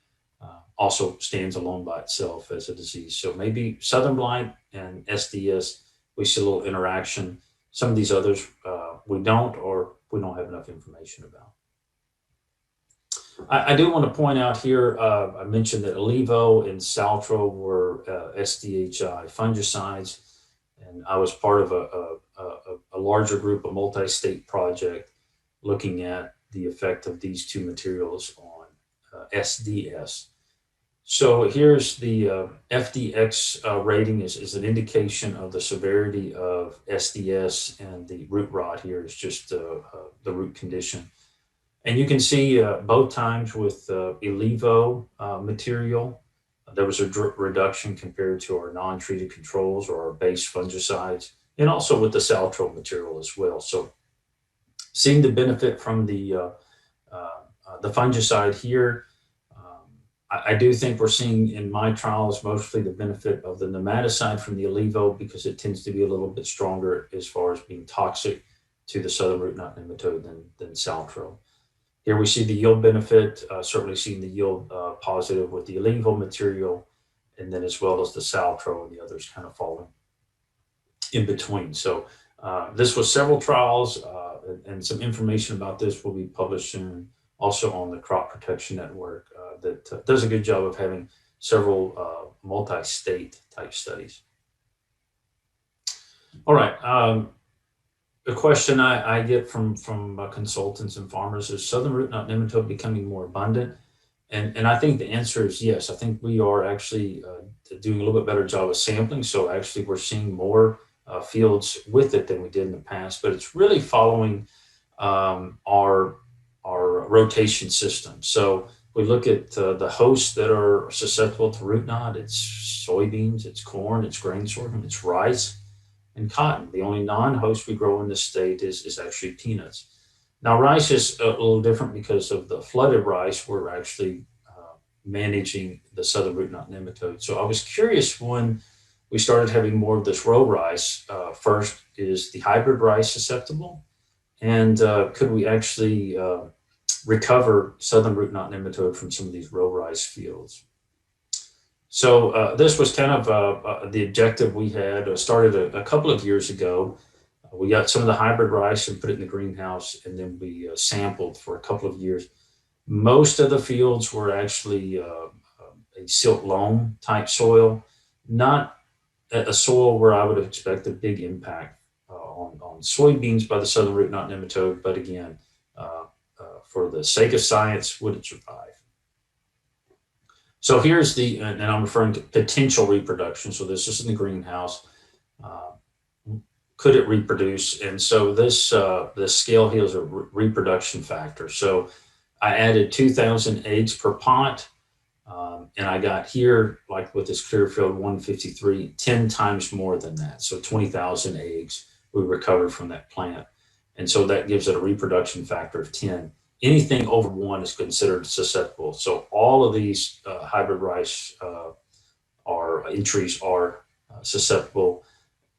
These here with the blue line are actually more susceptible than the 7521 and as well as soybeans. So rice is probably not as suitable host as something like soybean, but it certainly could maintain a population if in the right soil conditions. Moving on to the survival part, the first year we sampled the lower end of the field compared to the higher end of the field. And there was probably about a 50% reduction in the total nematodes, regardless of what we were looking at for plant parasitic in the lower end of the field compared to the high. We did find in one field a low population density, about 10 J2s per 100 cubic centimeters of soil at the high end of the field. And again, this was a silt loam. That doesn't alarm me so much. What would alarm me is if we move this into some of the sandy loam soils. I fear that you're probably not going to be able to maintain a flood as much on this high end of the field. And that's probably going to be a more important field as far as nematode management than some of the silt loams. So host plant resistance, it is actually getting better. These are actually cotton roots infected by root knot. You can see the galls here, and this came out of the same trial. You can see it's relatively clean. This is a list of the cotton cultivars marketed with resistance to the southern root knot nematode. Stoneville, FiberMax, Phytogen, and Delta Pineland. You can see the majority of those being in that Phytogen group. Some of those with the 2 asterisk here have 2 genes that are homozygous for resistance. So they could be as useful as growing something like peanut as a non-host. So really depends on your rotation sequence here. If you grew something like this, planting soybeans after this would be a good idea as far as managing the southern root knot nematode. This is a study my lab did a few years ago just to show the susceptibility for grain sorghum. And so oftentimes I still get this question, hey, I'm growing grain sorghum. It should be resistant.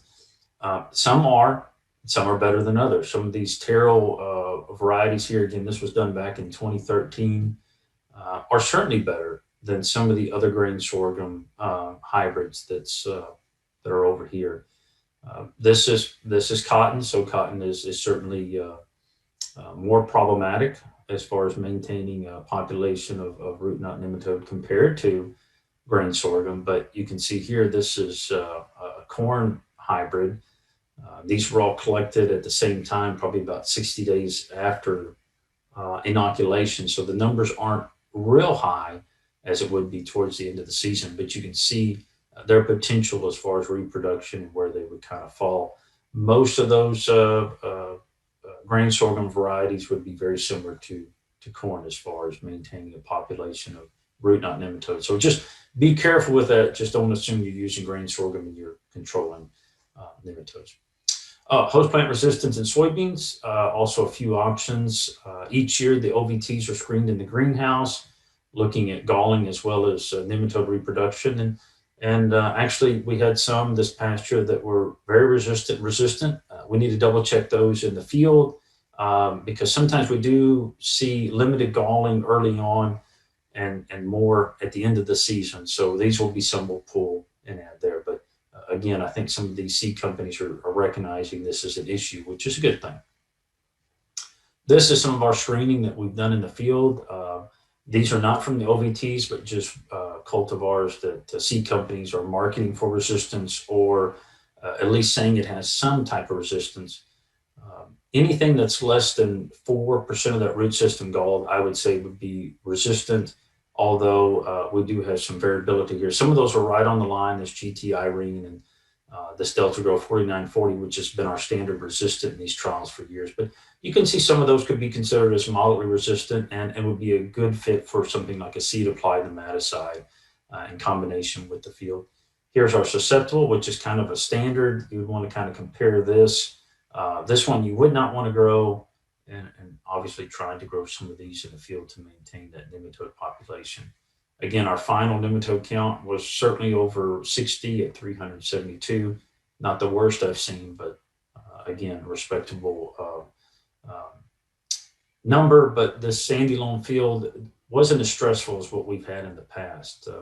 Yield was still pretty good for the majority of these. This Pioneer variety here would actually be considered tolerant. You know, we have quite a bit of reproduction, but you have a good yield. You go to something that is comparable as far as galling. Here's another Pioneer. You can see that's about 10 bushel difference compared to this one. So this one is more tolerant than this Pioneer variety. Some of these others actually, again, perform very well. The Enlist has been very limited. This Delta Grow here actually did relatively well. There's another Root 5 that probably did a little bit better, but that's the only one that I've seen. And it's probably more in that moderately resistant range. Typically, the herbicide technology is ahead of any of the resistance, and that's what we're seeing here. Here's our options. The majority of the Group 4s are in the moderate resistant group.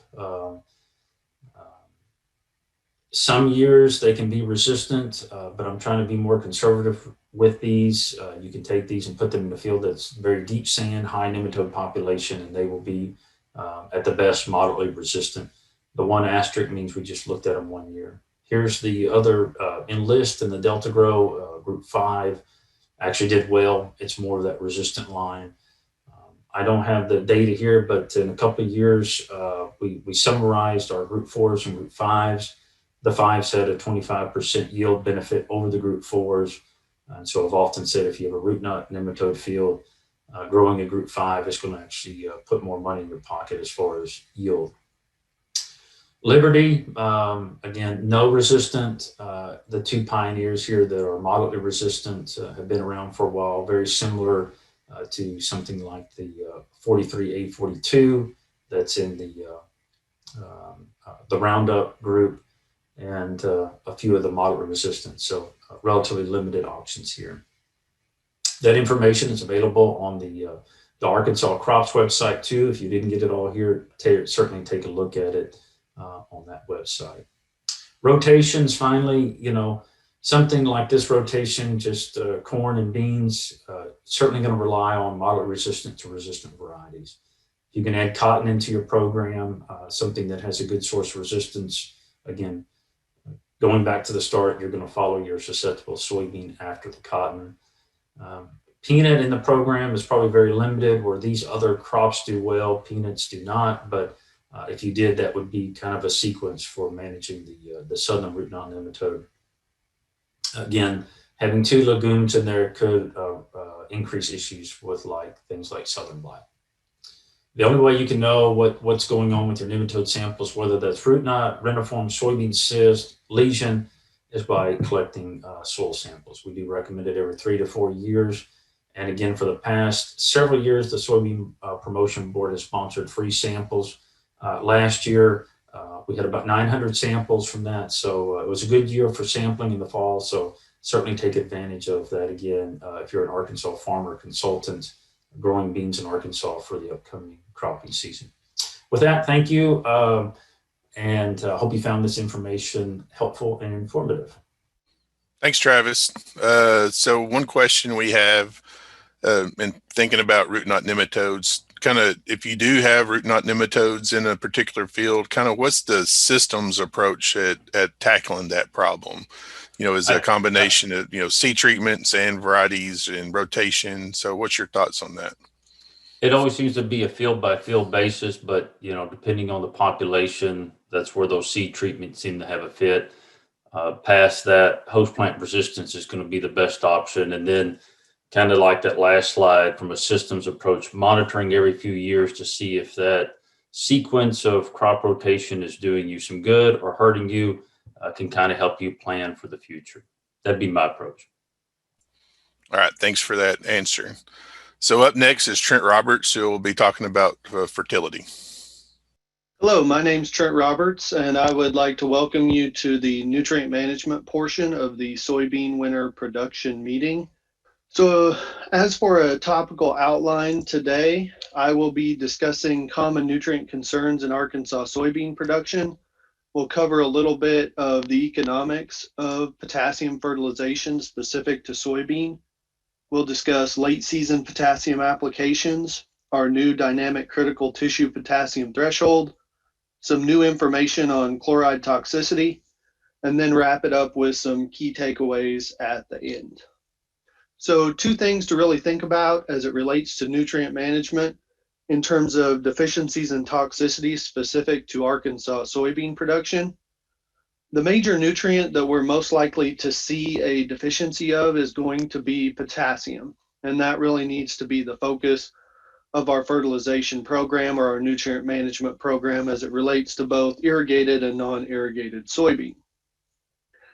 Even though chloride is considered a plant essential element, most of the time in our production system, an excess or a toxicity of chloride is going to be an issue that we need to be concerned with.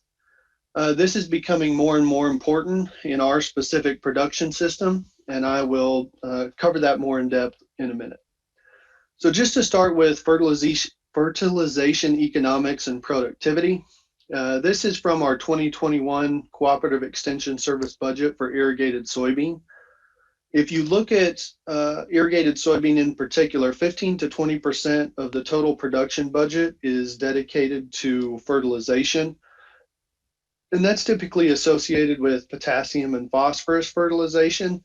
You'll see that this is quite a bit lower than many of the other nutrients that we've discussed, particularly for like corn and rice.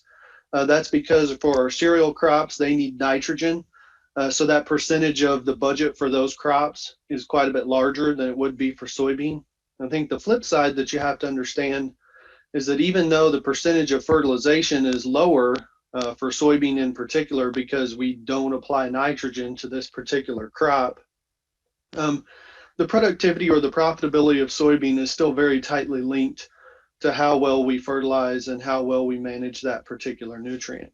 And so if we're looking, from that crop enterprise budget, the current default setting is for a 0, 50, 75 recommendation, which relates to our medium soil test P and medium soil test K levels.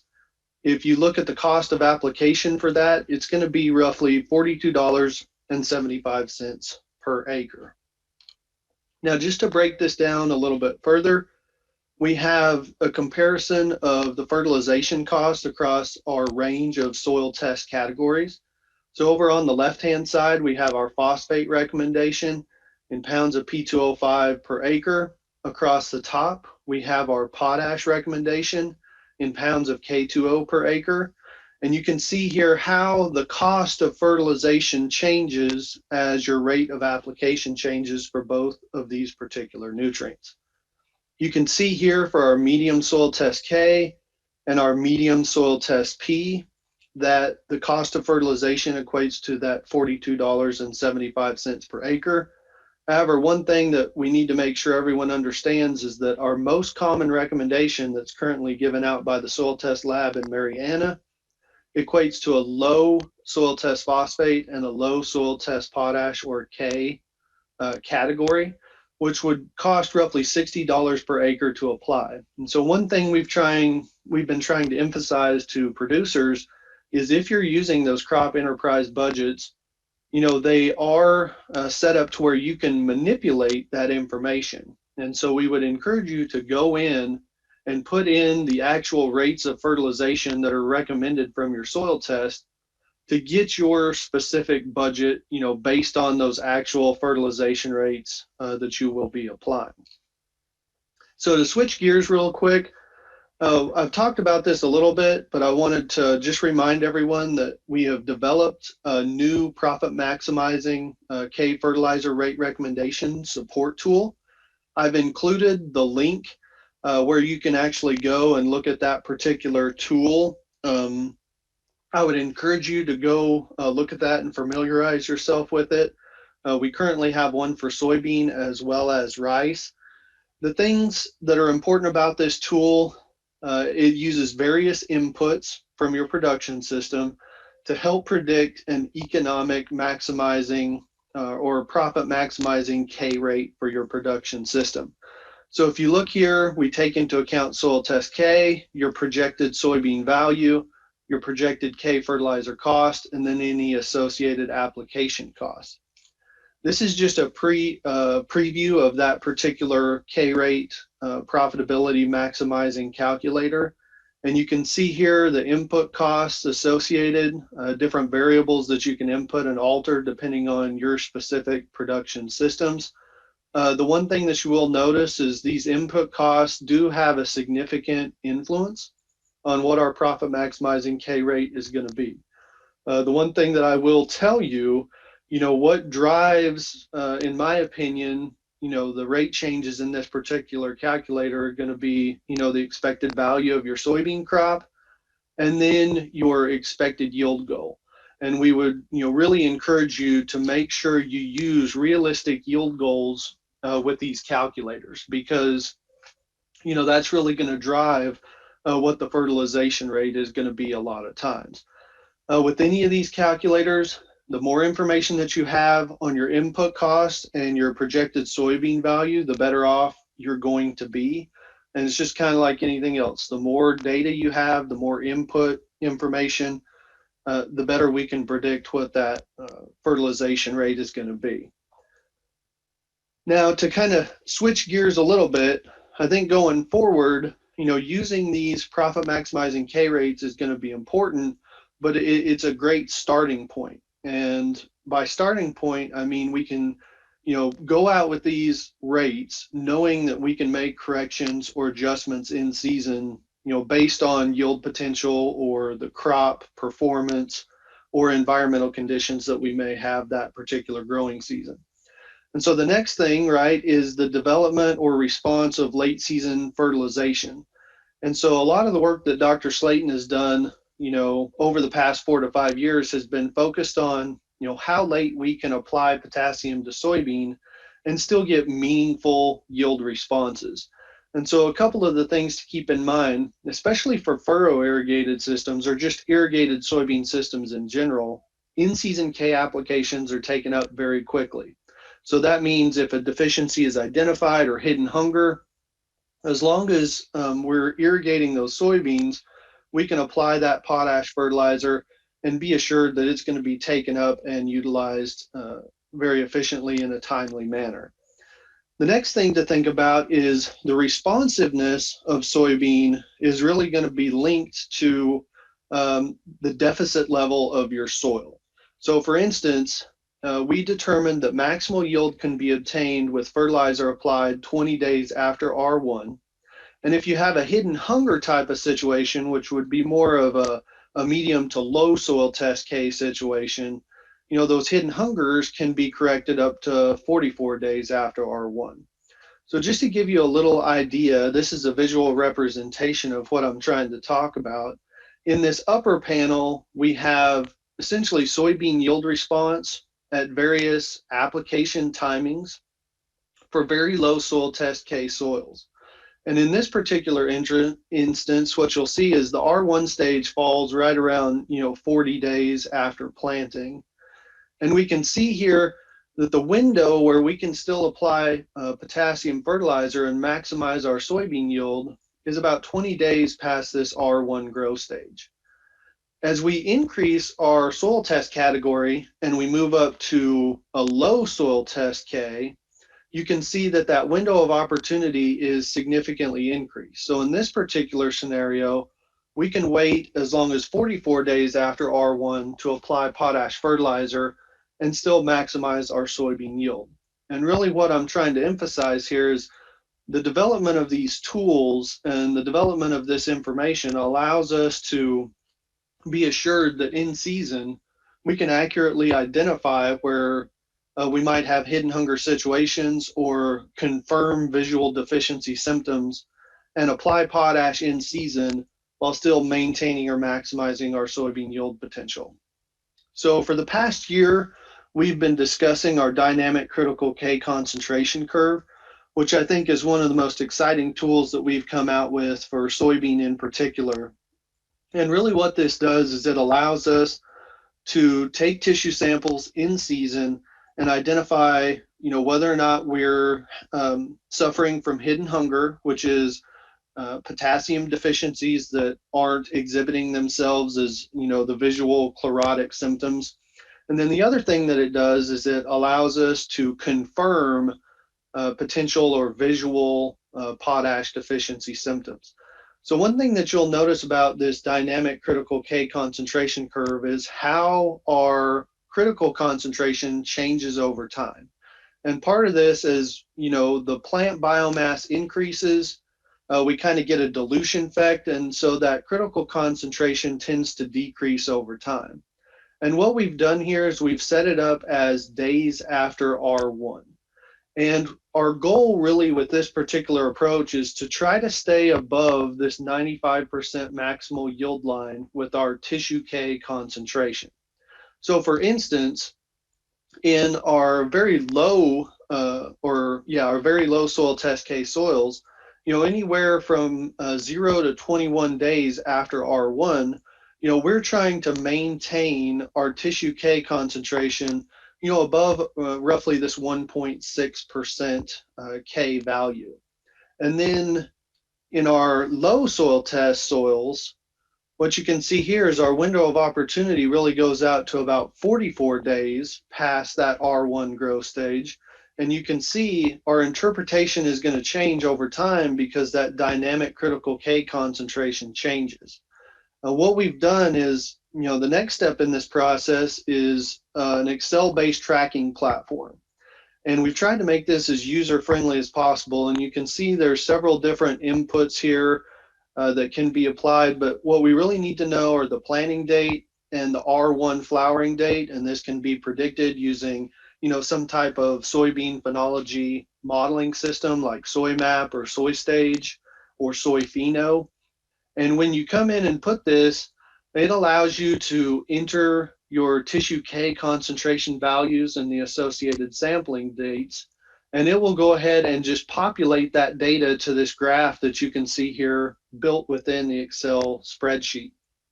And to me, the nice thing about that is it visually shows you how your current tissue samples at each of these dates compare to our critical concentration. And so once again, as long as we kind of stay above this blue line, we know that we are most likely going to be maximizing our soybean yield potential, at least as it relates to potassium management. So going forward, how do we propose, K management in soybean? I think first off, we want to start with soil sampling. That's still going to be, the best foundation for our fertility programs in soybean. We want to start with, what is your soil test K level? Because whether you're using our standard approach with our fertilizer rates just based on soil test concentrations, or you're using our profit maximizing K-rate calculator, you still need to know your current soil test level in order to use either of those tools. What we would like to see people do is start to think about applying these profit maximizing K rates based on your input costs and your projected soybean value. So start with soil testing, use the calculators to determine your most profitable K rate. And then in season, we would like producers to really start looking at adaptive tissue sampling. So go in and verify that the K fertilizer rates you've applied are adequate. And what that really does is it should ease your mind as to, you know, whether or not potassium is going to be influencing your yield and whether or not you'll be able to maximize your yield potential. I think the one thing that the adaptive tissue sampling really brings to the table is the potential identification of hidden hunger, which in my particular, you know, opinion is probably something that is occurring more often than we realize. And we're losing yield to K deficiency that really isn't exhibiting itself as those classical or traditional potassium deficiency symptoms. So to switch gears real quick, I want to talk about chloride toxicity real quick. You know, this is becoming more of a problem due to declining water quality across the state. You know, the other thing that you have to keep in mind, and part of why we have this problem, you know, much more so than other areas, is rice production. So part of the reason that we grow a lot of rice in the state is we have low permeability soils, which prevents, you know, the downward flow of water and leaching. And unfortunately, what that means is the lack of water movement also leads to an increase or a buildup of salt concentrations in our soils. And so if you combine those two things, you know, declining water quality with the inability to leach salts out of the soil profile, we start to get a buildup of these salt concentrations over time. And even though chloride is a plant essential element, you know, at high concentrations, it can enter those toxic zones and start to decrease yield and productivity. Another thing to remember is, you know, depending on your soil, your production system, you know, bedded systems can actually exacerbate salt concentrations, just the way the water evaporates or flows through the bed, and lead to areas of much higher salt concentration that you might have in a flat planted production system. So I'm not going to get too in depth into the chloride issue other than to tell you that we've developed and implemented a new field-based rating system. So if you remember back to traditional ratings, they were often done, you know, in short greenhouse trials, and they just had simple, you know, categories: includer, excluder, and mixed. And a lot of times we would find that, you know, a variety might jump from one to another, and that was really an artifact of the testing system that we used. And so what we've done is we've actually shifted to a field-based rating system in association with the University of Arkansas official soybean variety trial, where we take samples directly from the field, we measure the tissue chloride concentration, we use known checks, you know, we use a lot of our research-based information to categorize the reaction of those cultivars using our new scale. And one of the differences that I really want to point out with our new scale is that, to me, it's much more descriptive. And so we're going to have 5 categories that are numbered, obviously 1 through 5, with 1, you know, relating to a very strong excluder, 2 is a moderate excluder, 3 is a mixed, 4 is a moderate includer, and 5 is a strong includer. And as I've mentioned several times, you know, the more data we have, the better we're able to make decisions. And so I think the nice thing about this is it gives us, you know, a field-based, more reliable approach. It provides us with more information. And really, to me, you know, the increased resolution or the increased description allows producers to pick when and where a certain, you know, cultivar or a certain variety might fit their system better. So just to give you, you know, a quick example, these are just some varieties that I randomly pulled out of the 2019 field-based reporting late group 4 samples that we had. And you can see here the variety name, we have the mean chloride concentration, we have the field rating, and then we have the reaction. And so typically, all three of these varieties here in the middle of this table would have just been listed as a mixed population. But what you see here is that those three varieties are actually very different in how they reacted to the chloride concentrations. And this is what I was trying to get at earlier in terms of how we can better predict, how the performance of these particular cultivars in a chloride affected type system. And so to me, if you have a chloride problem, then you need to really look for those strong excluders or moderate excluders. If you don't have a chloride problem, then you're really open to, any of these soybean cultivars. But this added level of description to me really allows us to go in and use different information to better pick our soybean cultivars. So just some key takeaways. The profitability of soybean is going to be tightly linked to potassium. K deficiency in irrigated soybean can be corrected well into reproductive growth stages. Think about that dynamic critical K concentration and how it can allow us to diagnose hidden hunger. Chloride toxicity is becoming more and more of a concern. The new system provides more detailed information. And what I think it really does is it gives producers more information to look at different agronomic characteristics for those soybean cultivars and use that in conjunction with the chloride response to get the best cultivar for their particular production situation. So what else are we missing? Going forward, we really need to work on new and adaptive sampling plans for our tissue K concentrations. We need to do some work on calibrating K fertilizer rate in season. So when we do identify hidden hunger or potassium deficiencies, what rates need to be applied.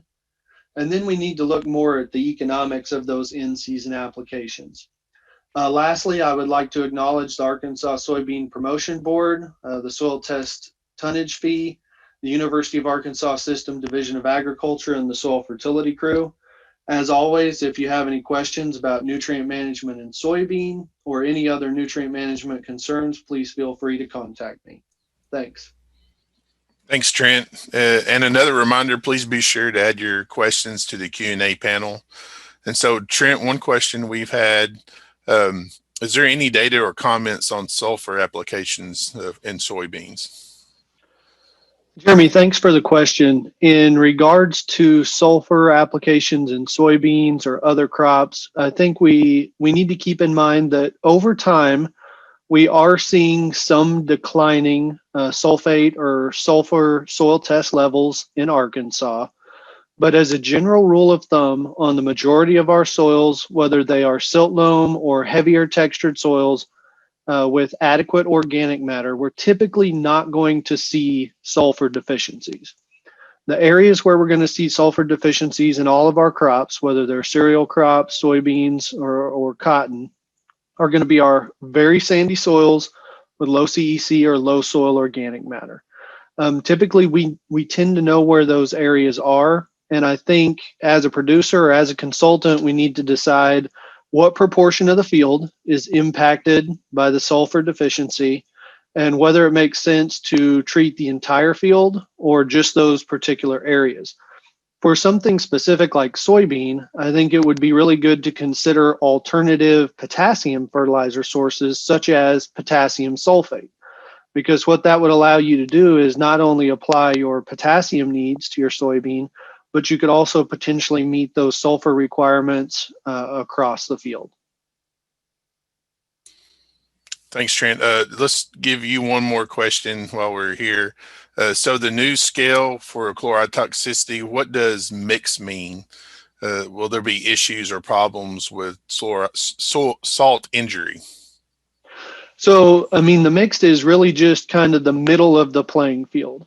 And so it still falls right in the middle. And I think what you have to do when you're considering the new rating system is, what potential chloride problems you think you may be facing, and then go in and look at the other agronomic characteristics that you're hoping for in your soybean cultivar. So whether that be herbicide technology or relative maturity or potentially nematode resistance or disease resistance.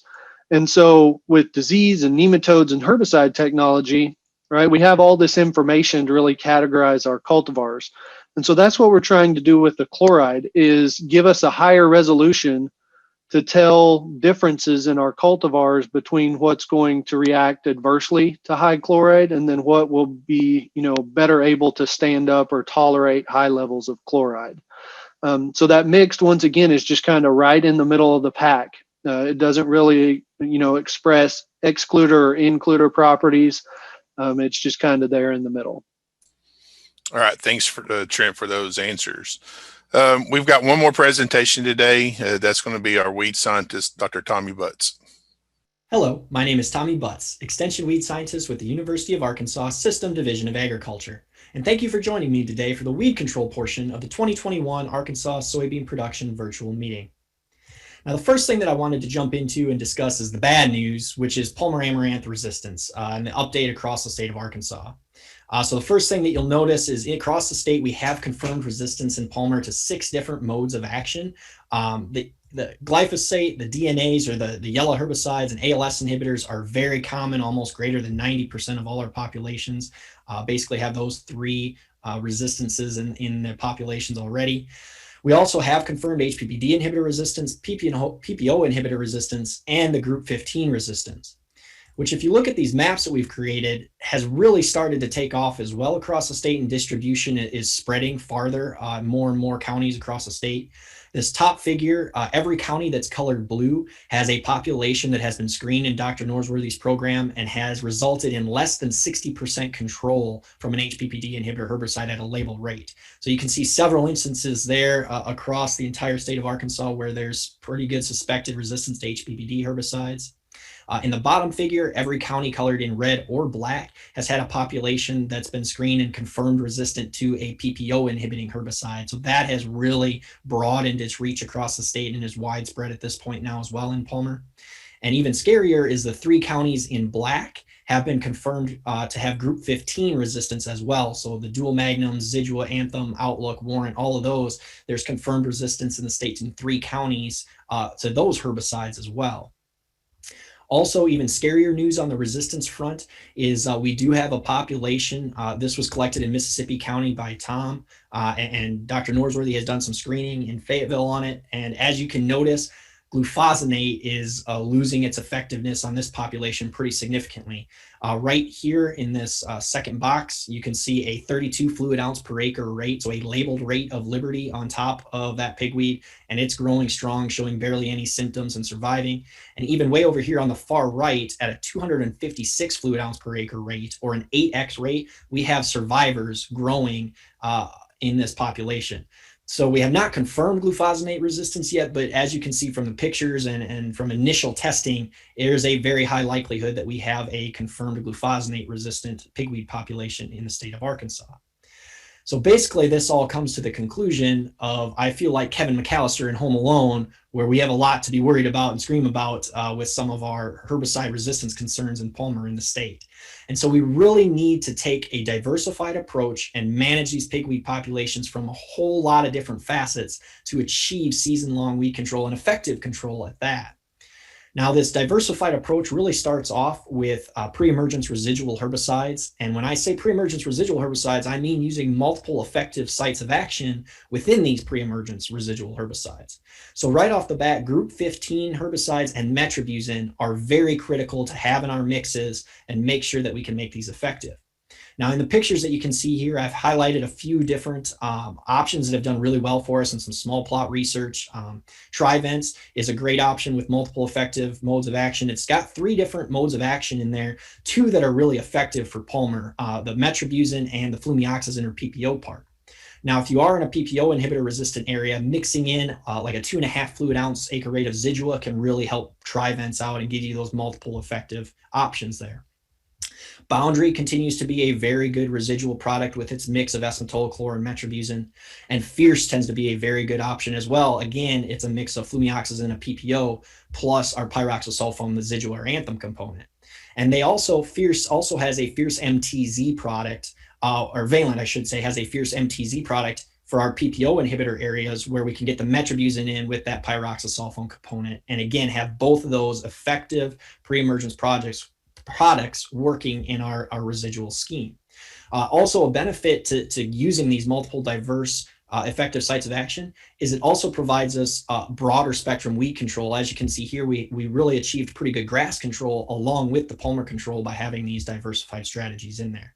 So these aren't the only products out there, but I just wanted to highlight a few that we had in testing this year that were really successful, and give you those options that there are several options out there and some of the different tank mixes that we can use to make sure we have multiple effective sites in our residual program.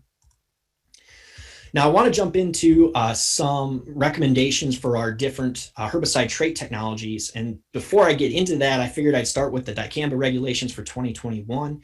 Really, it's the same regulations as 2020. Not much has changed. So make sure to check the Arkansas State Plant Board website for updates and buffer zone requirements and all that kind of stuff. Make sure to check your specific product websites for tank mixes and restrictions there and applications, all that kind of stuff.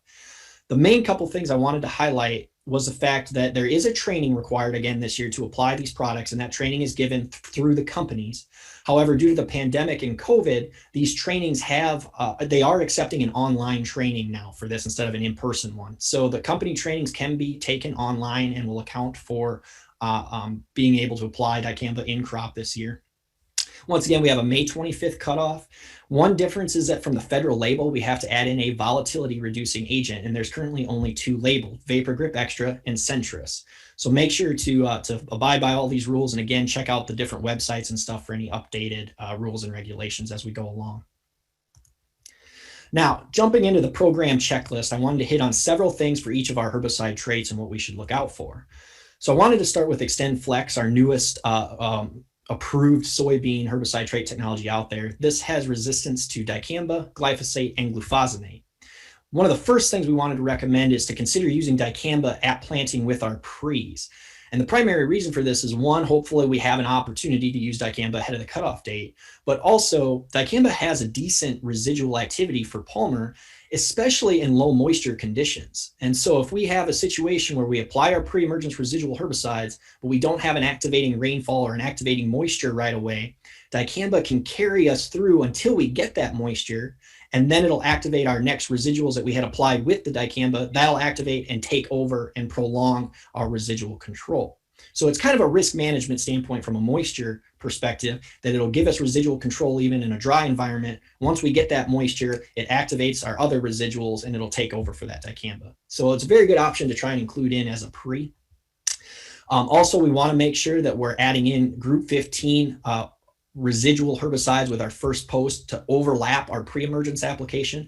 No matter what our technology is, we want to be overlapping those group 15 herbicides to help us effectively eliminate germination, or not eliminate, but at least reduce the germination of those pigweeds, so there's less available that the post herbicide applications have to take care of.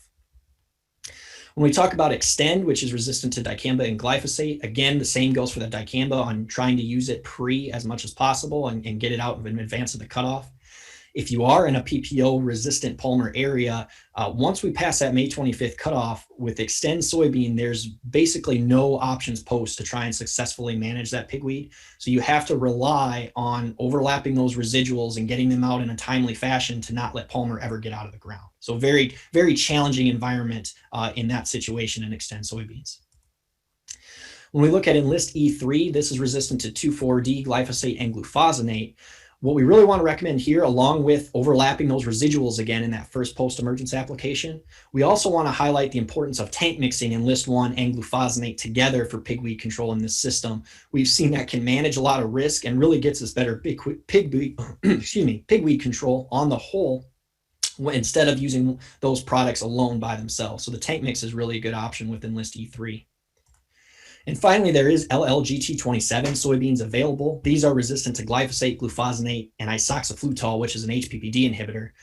Unfortunately, these soybeans are only tolerant to pre-HPPDs, not post, and that herbicide chemistry, Elite 27, is not registered in most of Arkansas counties. So these basically become Liberty Link soybeans, but you have the benefit of using glyphosate post for grass control. But for pigweed control, we have to manage it like it's a Liberty Link system and rely on either PPO herbicides or sequentials of glufosinate to take care of that pigweed. So with that, I wanted to jump into some more specifics for our different chemistries and our herbicide trait technologies. And the first one I wanted to start off with was XtendFlex.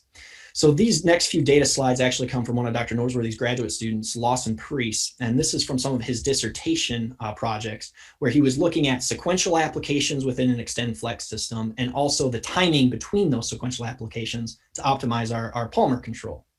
The first thing I wanted to highlight on this graph is when we're looking at pigweeds that are small, so less than 4 inches, you can see over here we have a lot of different sequential options or programs that were able to get us greater than 90% control. So that's really good that if we have smaller pigweeds, we have a lot of options to get us that level of weed control that we're looking for. Now, just to highlight what the best treatment was on these small pigweeds, you can see that was right here highlighted by this green box. It was dicamba followed by glufosinate at a 14-day interval. So we sprayed dicamba, 14 days later we came back with glufosinate, and that got us our best level of pigweed control. But now this was on less than 4-inch pigweed.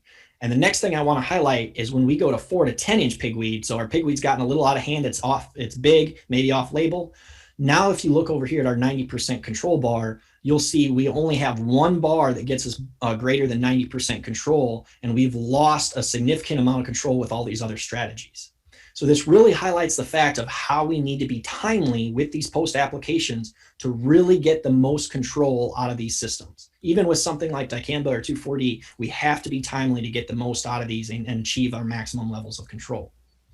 Now, once again, even with this bigger pigweed, our best treatment was dicamba followed by glufosinate at 14-day intervals.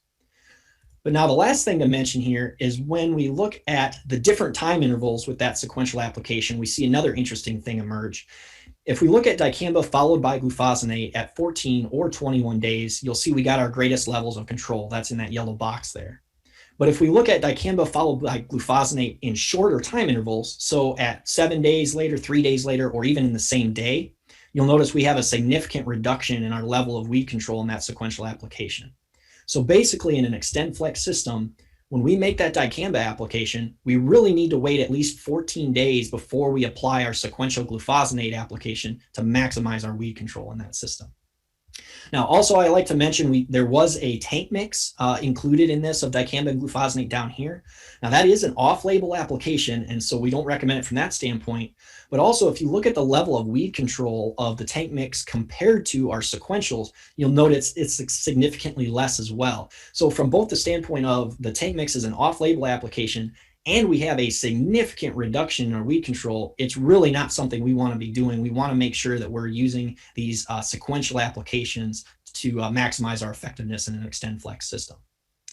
And just to help prove that I'm not a complete liar, here's some pictures to back up some of that data. In this picture right here, you can see the dicamba followed by glufosinate on a 3-day interval.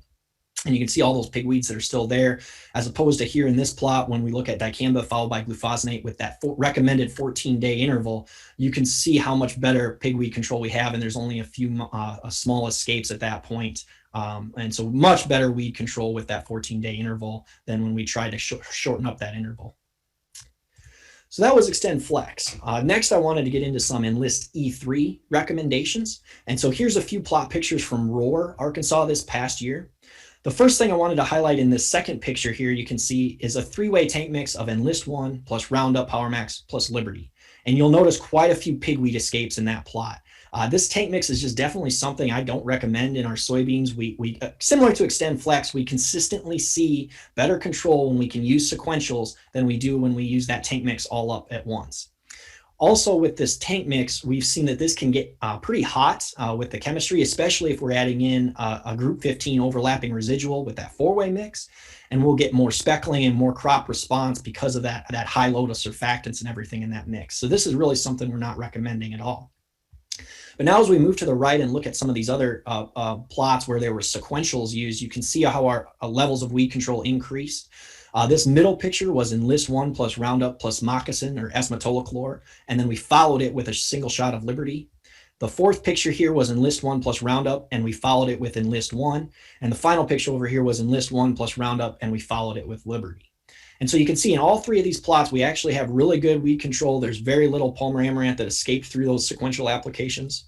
So very, very good weed control and good options for our situations in the field. However, there's a couple caveats that I want to mention with these treatments. First, if we look at this middle plot versus this fourth plot, you'll notice that because we added that overlapping residual, like we've talked about, we have no extra flushes coming up in this plot. As opposed to over here where it was just Enlist 1 and Roundup and no overlapping residual, you can see all these seedlings coming up in that plot, both grass and pigweeds, that are going to either cause us headaches late in the season by blowing through the canopy, or are still trying to drain our yield just at this point where they're growing and taking nutrients and everything else away from our crop. So again, overlapping residuals is still very critical for that season-long weed control in the Enlist system. The other thing that I wanted to mention is we only used single, herbicides by themselves as our second post. And we really don't recommend that with the Enlist system either. We really recommend the tank mix of Enlist 1 plus Liberty. And the reason for that is shown in these pictures here, where we did a nozzle study and these different chemistries in the Enlist system. Now we use the TTI nozzle here, and I would not recommend that nozzle. It's too big of a droplet size for the Enlist system, but it helps to illustrate if we have something go wrong, an application error, other environmental impacts, something where we have a negative aspect on our application, what happens when we use this tank mix. If we relied on Enlist 1 or Liberty by itself, you can see significant escapes in that plot with pigweeds coming up. But when we use that tank mix, we got much better weed control. It basically mitigated our risk. It managed some of that risk, even in a poor situation coming out of a bad nozzle for these herbicides. That tank mix helped get us better weed control. And so we really recommend, especially on that second post application, to use an Enlist 1 plus Liberty tank mix. Now, if you have more questions or more details that you want on the Enlist E3 system, please feel free to scan these QR codes to go to a couple different videos or video playlists that we have. The top is to the soybean virtual field day video last year that I made on Enlist E3 recommendations. And the bottom one goes to Dr. Norsworthy's In the Weeds video series, where he has several videos out there on XtendFlex and Enlist E3 recommendations. So please feel free to visit those as well. The next thing I wanted to quick talk about was spray water quality. Over the past 2 years, we've sampled about 80 different spray waters for their pH and hardness. And you can see we have a huge range across the state, from less than 6 to almost 9 for a pH, and from 0, which basically very soft water, to greater than 400 parts per million, or very extremely off the charts hard water. Now, just some previous research that has been done has shown that these two things can impact our weed control. Group 1 herbicides have shown if we have increased pH, we lose weed control. If our hardness or our cation concentrations get too high, greater than 250 parts per million, there's been a loss in glyphosate recorded. And also if we have high pH and high hardness greater than 200 parts per million, we've seen a loss in Liberty and Callisto control. And so if we go back to this graph and we look at this bar right here of a 7 pH and a 200 part per million hardness, you can see we had a lot of water samples that tested in that range where we might be losing weed control simply because our water is either hard or has a high pH. Now, one of the things that we can do to help counteract that is to add in AMS or other certain adjuvants that can help condition the water, tie up some of those cations, and make our herbicide more available. So this was a study we conducted at Roar last year again. In this middle picture, you can see Liberty by itself. And in this right picture, you'll see Liberty plus AMS at 3 pounds per acre, and the increased weed control that we observed from adding that AMS into the tank. Now, when we tested Roar's water, it was very high in sodium, so another cation that was tying up our herbicide and making it less available. When we added AMS into the tank, it allowed that herbicide to be free and work like it should and gave us better control. Now, it's not a silver bullet, and it's really not for everybody out there. You really need to know what's in your water and have it tested for cations and things like that.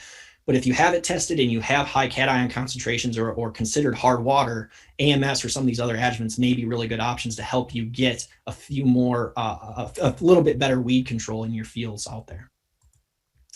Also, real quickly, I just wanted to mention that we need to be using integrated weed management strategies out there. So things like narrow row widths, possibly increasing seeding rates, earlier planting dates, maximizing our early season weed control to make sure our soybean plants are growing as efficiently as possible early season are beneficial.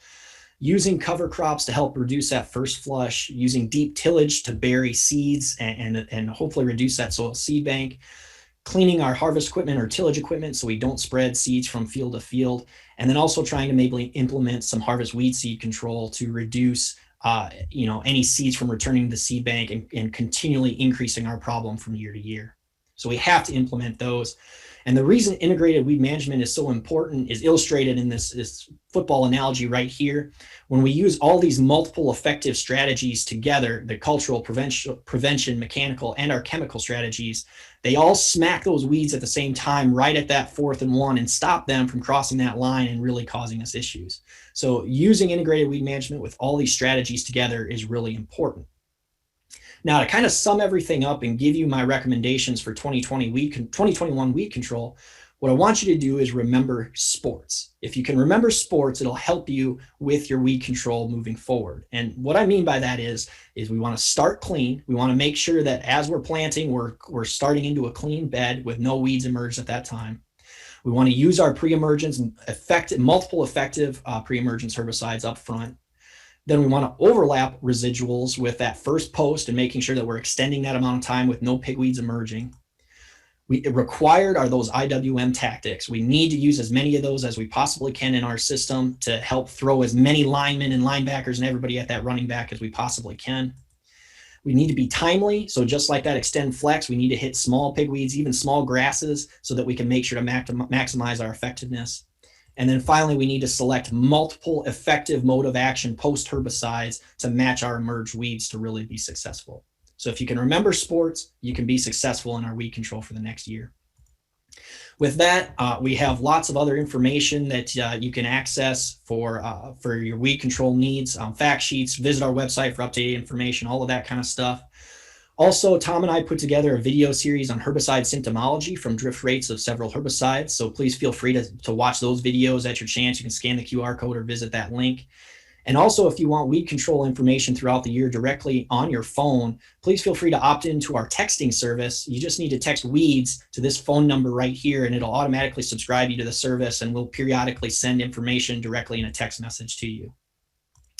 With that, I have lots of acknowledgments, but the main one I want to hit on is to thank the Arkansas Soybean Promotion Board and the checkoff dollars that go to support a lot of the research and extension recommendations generated today. So I'm very appreciative of that. That helps us run our programs as much as we can do. So thank you for that. And thank you to everyone else that's listed here and helped throughout the past year. And finally, with that, I just wanted to say thank you for watching. And if you have any questions, please feel free to get a hold of me at any of the contact information on your screen or ask the questions in the live Q&A section coming up here. Thanks, Tommy. And with that, we've reached the end of our recorded segments. Before we move to the Q&A session, I'd like to thank all of our faculty and staff for their efforts to improve soybean production in Arkansas. And just as important, I'd like to thank all of those in the agricultural industry partners for their support. Also remember that CEUs will be submitted after all of our production meetings are completed.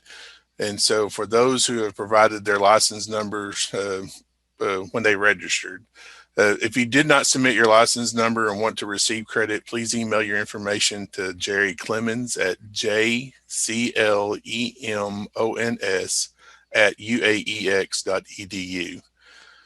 And now we'll begin our Q&A session. If you haven't already, please submit any questions you have in the Q&A box. We've got several, and so we'll do our best to try to get to every question as long as time allows. So first off, we're going to ask Dr. Butts. So one question is, do we have dicamba and 2,4-D resistant Palmer amaranth in Arkansas yet? Thanks, Jeremy. So as of right now, we do not have any 2,4-D or dicamba resistant Palmer confirmed in the state. Dr. Norsworthy has screened a few samples and but hasn't confirmed anything yet for the state of Arkansas. I will say though, there has been 1 or 2 populations out of West Tennessee that's been confirmed resistant to dicamba. So it's not far away, but we have not confirmed it in the state yet here in Arkansas. All right, thanks, Tommy. This next question is going to Ben. Ben, the question is, have you done any work with Heligen early, as in herbicide applications, for example, pre-R3 growth stage? Will it stay in the canopy? Well, kind of from all our research, what it indicates is that as long as there's worms out there in the field, that product will stay out there in the canopy. As long as there's worms out there, you don't want to spray it out there when there's no worms out there. The virus can degrade pretty rapidly in sunlight and just out in the environment. But as long as there's a low population of worms out there, it'll stay out there in the system. We've applied it to like V4 soybeans, but there was worms out there in the field, and it's lasted throughout the rest of the season. So as long as you got some worms out there, you're good to go. Thanks, Ben. All right, so this next question is, we'll start with Terry. Terry, the question is there a case for automatic fungicide applications other than a history of web blight in a field? Yeah, good question. I think with Cercospora leaf blight south, severe Cercospora leaf blight in fields, history of that, history on the farm. Keep in mind that disease seems to be more severe the farther we move south in the state. And so, understanding that we have to apply a fungicide ahead of R3 and ahead of symptoms, that's a case for somewhat of an automatic fungicide application. I still wouldn't call that automatic. I would say that's based on field and farm history, and maybe even understanding that we might have a variety planted late where Cercospora leaf blight could be more severe. Outside of that, I can't think of a data set that tells me that an automatic fungicide application makes a lot of sense, especially when there's no disease present. Thanks, Terry. This next one is to Trent. Trent, the question is, what are some ways producers can do on-farm research regarding their local chloride toxicity levels? Any suggestions?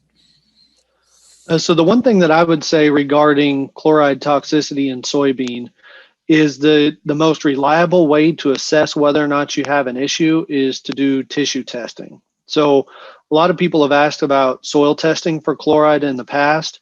And the problem with testing the soil is chloride is a negatively charged anion. And so it's very mobile in the soil.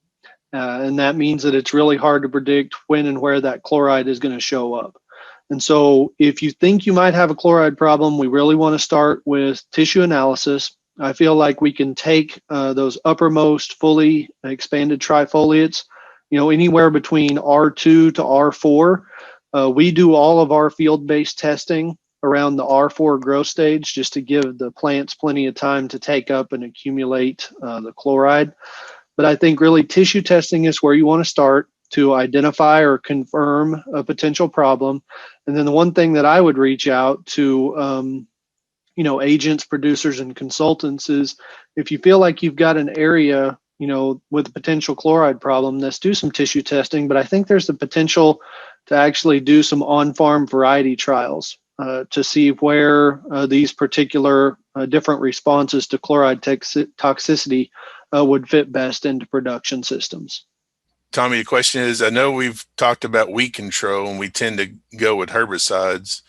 Have you looked at burying Palmer amaranth with a tillage trip such as moldboard plow? So tillage is one of those things that we throw into those integrated weed management tactics. So those required IWM things that I mentioned. On the tillage front, especially deep tillage like moldboard plow with Palmer, what we've noticed is if we can do that every 4 or 5 years, bury that seed down at least 6 inches deep. If we do that every 4 or 5 years, basically we can reduce the viability of that pigweed seed by like 95%. So it can't survive that deep in the soil for that long. So it is a good way to reduce our seed bank, but it takes time. It's a long-term approach. So when we do that, we just need to realize that and look at it as a long-term approach versus something that might help us, kind of right off the bat, kind of thing. But it definitely is a great option, reducing that seed bank. And then we just need to manage that we don't let seeds return to the seed bank following that. Otherwise, it's basically just an endless cycle as we till the ground because we bring more seeds up and put seeds back down and just keep cycling. So that's kind of the premise behind the deep tillage part. All right, next one is to Travis, a nematode question. Are soybean cyst nematodes robbing or reducing yields going unnoticed? Yeah, I would say there's probably always some loss there, but it's certainly not as dramatic as root knot. So, and sometimes those are a little bit hard to measure, and that's based off of the folks that have a lot more longer data set that we have, where they're looking at the resistance of PI 88788, which is almost in 96% of our varieties. There seems to be a trend where the yield response from those is slowly starting to degrade, but in our area, we can kind of rotate out of soybean cyst nematode issues. So that's a little different than the Midwest. So, yeah, but if they're there, they're probably having an impact, although it may be low. All right, thanks, Travis. Next one is for Ben. And Ben, I think we deal with this one on pretty much a yearly basis. What can you do for slugs in soybeans that are in cover crops or no-till fields? Is there a seed treatment, or is working the ground the only option? Well, besides, working the ground and burning down your cover crop and hopefully letting it dry down, because those slugs don't do very good in a dry environment. There's no seed treatments. There is a product called Deadline MPS. I think the active ingredient's metaldehyde. But it works really good on slugs. The only problem with it is it's really expensive. I think it's going to cost you something like $30 an acre to put it out. So it's definitely not something you want to put out on a broad scale. Maybe if you can narrow down a section of your field where they seem to be really bad, maybe you can treat that area or something like that. But there is that. It's just really expensive. There's not much else you can do besides till and dry out that ground so those slugs can desiccate. All right, thanks, Ben. I'll take this next one. So the question is, have we looked at products with macronutrients that also contain internode shortening agents such as seed set? So we haven't looked at that particular product, but we've looked at other herbicide programs trying to shorten internodes in soybeans. And as of yet, we haven't found anything to really shorten up soybeans like PIX and cotton. We actually looked at PIX and some other products, and yeah, we can probably shorten them just a fraction of an inch, but we just don't see the response that we see in cotton with the use of PIX. So we still don't have anything that can shorten up really tall soybeans. I know I get that question every year because some of our varieties do get kind of leggy late in the season. So the next question, this is going to go to Travis again. Soybean fields with known reniform problems. Is there a yield drag in soybeans? Also, would they contribute to some other disease problems? Yeah, interesting question. So the research that has been done on reniform in soybean is kind of inconclusive. In small plots, they've shown some pod losses, some differences between plots that have been treated and non-treated.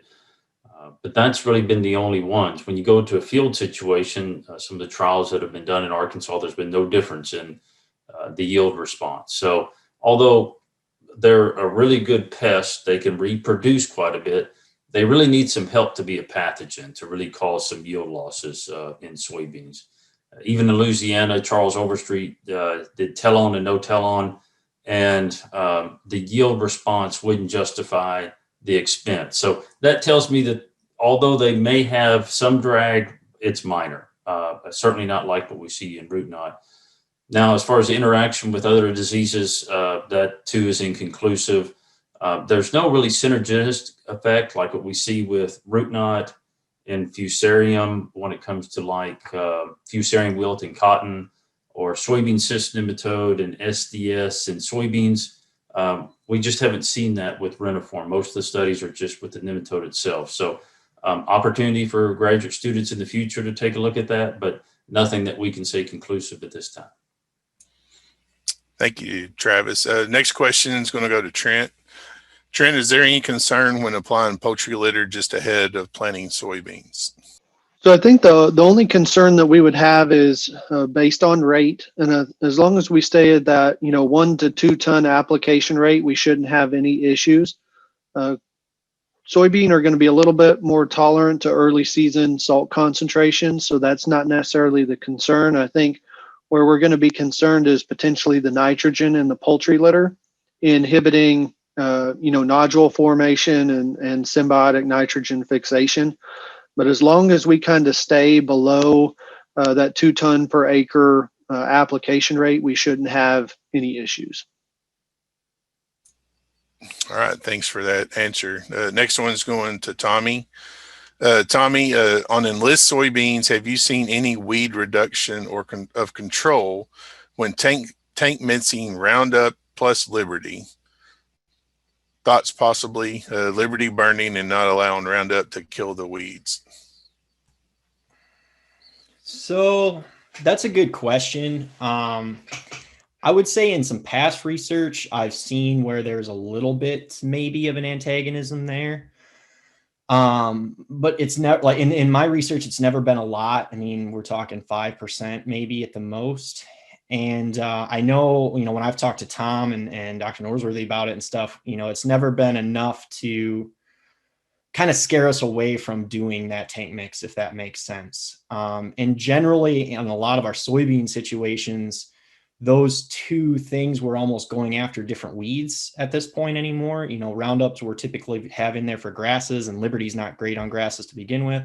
And we've got the Liberty in there to go after the Palmer, and the Roundup's not doing anything on our Palmer anymore because we have so much resistance. So I would say generally I'm not too concerned with it. I think it's okay to do that, the Roundup Liberty mix. I definitely would just avoid ever doing, like on the Enlist system, doing the 3-way mix when you start factoring in Enlist into that too, and maybe adding in the overlap and residual and stuff. That I've seen a bigger loss in control when you do that big tank mix. And then there's definitely a potential for more injury when you have that much loaded into a tank. So the 2 I'm fine with. If you start talking about adding all 3 in, that's when I would have an issue. All right, Tommy, staying with you. A question about controlling T-weed or prickly cider. Sure. So prickly cider and T-weeds really popped up more in our Extend soybean the last couple of years because dicamba post on it just isn't great, and we didn't have another option. There's definitely quite a few good pre-residuals that can be put down to kind of help if you're in a bad T-weed prickly cider area. So most of the time it's those ALSs. So anything with like chloranthalam or First Rate in it, or Classic in it, or flumethalam. So Python is really good on too. Any of those as a residual are really good. Post Liberty, if we're in those systems where we can use Liberty, that tends to be pretty good over top of it. And so those are the directions that I would head to try and manage T-weed or prickly cider. Thanks, Tommy. So the next one's for me. The question is, what gallons per acre were the foliar products applied, and do you think this parameter could influence the data when applied on a deficient crop? So we actually use 10 gallons per acre, and just like with any other product, if you don't get good coverage, you're not going to get good you're not going to get the product into the plant. So that could be a bit, be a potential issue on the coverage. But but we looked at 10 gallons per acre is what we looked at. So the next one is for Terry. Terry, the question is, do we have to take a preventative approach to prevent Cercospora? Or if we see the symptoms of the disease, we've waited too long or will not get a benefit from a fungicide application? That is exactly right. If you wait until you see those leaves curling up, that is really late in the season. You're well into pod fill and probably almost done with it. And so you will absolutely not get any benefit from a fungicide application at that point. The data is pretty clear on the lack of value for a late application. Where we have questions, I think, is how early is too early, and when is that early cutoff? So it looks like it's around R3 for the latest, but I'm not sure what's too early. And would that make a difference, which is why we're doing a lot of these on-farm trials like we are. Thanks, Terry. Next one's back to Trent. So the question, Trent, is we're being pushed to use MES 10 in place of triple superphosphate at a much greater cost. If not on sandy soils, is there any advantage in the MES 10? And then a follow-up question is, somebody wants to know where you bought your tie. So we'll start with the tie question. My wife actually made this bow tie for some family pictures one year. So if you want a bow tie, let me know, and I got you a source. To answer your fertilizer question, MES 10 or Micro Essentials Sulfur 10 is a multi-nutrient fertilizer product. And I think first we have to remember that it has 12% nitrogen, 17.5% phosphorus, and 10% sulfur. In my personal or professional opinion, I think MES 10 is best suited as a starter source if you need nitrogen, phosphorus, and sulfur. For a crop like soybean, we typically do not want to apply nitrogen, especially pre-plant. So MES 10, to me, is not really a viable option as a phosphorus source for soybean pre-plant. As a sulfur source for cereal crops, I think it has a better fit. But really, it's one of those kind of things where in a soybean production system, that's not a really good option. I am a fan of potassium sulfate to get your K needs as well as your sulfur needs. But the MES 10, it has a fit, just not necessarily in soybean production. We've got one more question. Again, this is back to Trent. So Trent, what about applying low rates of nitrogen for these high yielding 100 plus bushel fields? So this is a question that comes up a lot, especially when we're really pushing, trying to get those 100 plus bushel soybean yields. I think there are a couple of things that you have to take into consideration. The first thing is that symbiotic nitrogen fixation, we know, can typically provide at least 75 to 85 or 80 bushels of nitrogen. And then if we're trying to get above kind of that 80 bushel per acre threshold, that nitrogen has to come from somewhere else, whether that's soil nitrogen or whether that's additions or fertilizer that's added to the soil. That's kind of the range that we're working in. So symbiotic nitrogen fixation will get us to 80 bushels. Soil nitrogen will add some more on top of that. So typically, if your production system, your environment, your soil can produce 100 bushel soybeans, it can do that without fertilization. Oftentimes I think what's limiting or restricting 100 bushel soybean production is a couple of hot nights, bad weather system here, a little bit of disease pressure. All those things add up and you go from 100 bushel beans to 80 bushel beans. I think we can time nitrogen fertilizer applications in soybean to where they can be beneficial. I don't necessarily think that they are economical, especially on large scale production systems. And so, in selected situations, they might be useful, but as a general rule of thumb, I think if you're applying nitrogen to soybeans, you're probably spending more money, and that's a bad return on your investment. All right, thanks for the answer. So we've had a couple more questions come in, so we'll try to get through those. This is going to Terry. Can taproot decline impact other crops other than soybeans? Good question. We don't know.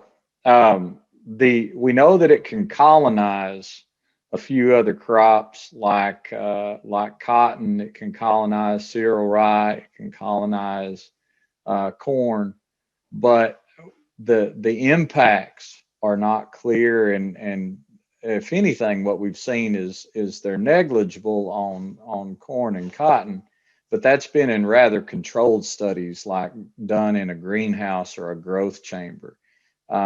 Sometimes we can get fungi to make a lesion, which has caused disease in a growth chamber, but that's really not significant because the conditions that we subject everything to are sort of perfect for disease development, or at least as far as we know for that particular fungus. So there's really not a lot known about that, but we do know it can colonize other crops. Where I think it really hangs around and does such a good job in keeping its inoculum load up is because it's a very good saprophyte. So that's all these xylarias in this genus are good saprophytes, and they break down dead plant material. Thanks, Terry. This question's for Ben, and Ben, this is pertaining to the corn earworm research y'all did. On your example of retreating, you showed 6 if it had been 5. Would you have retreated or lived with them? I'm assuming that when you had to go in your retreat treatment, or does it depend on the size of the worm? So what I was kind of talking about in that is that if I got back up to threshold again, if I got back up to that 28 or whatever worms I had in that example, that's how many you would leave again. Now, but I mean, if I left 5 or 6 worms in the field, I would not retreat based on that. Now, of course, if like a chemical company or somebody was going to pay you to retreat because they didn't, because their product didn't work very good, I would probably take them up on that. But I would have to wait on my second application for me to get back up to threshold again. So once I reach threshold again after the initial application, that's when I would retreat. Thanks for that answer. Back to Trent. This is kind of a follow-up question on the MES-10. How long will it take for phosphorus and triple to become available versus MES-10? So when we're looking at those particular fertilizer sources, the phosphorus is both phosphate in the 2 different sources. When we look at triple superphosphate, that tends to be a water-soluble calcium phosphate form. Typically, most of our triple superphosphate is, greater than 85 to 90% immediately water-soluble. So the availability of triple superphosphate is not necessarily an issue as much as the formulation is different.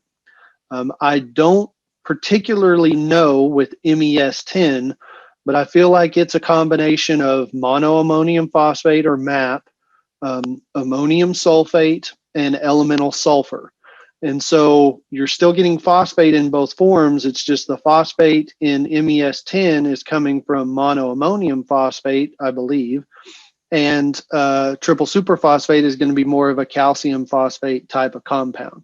They're both going to be water soluble. I think the difference really becomes, the ammoniacal form of nitrogen in the MES product. That nitrogen might help with phosphorus uptake, but once again, in soybeans, it's not necessarily that beneficial. Well, I'm afraid we run out of time and run out of questions. So I just wanted to thank y'all for joining us today. And if you asked a question and you got questions after this, please visit uaex.edu to learn more, and don't hesitate to contact any one of us. So again, thank you all for joining us for this virtual soybean production meeting, and have a great evening.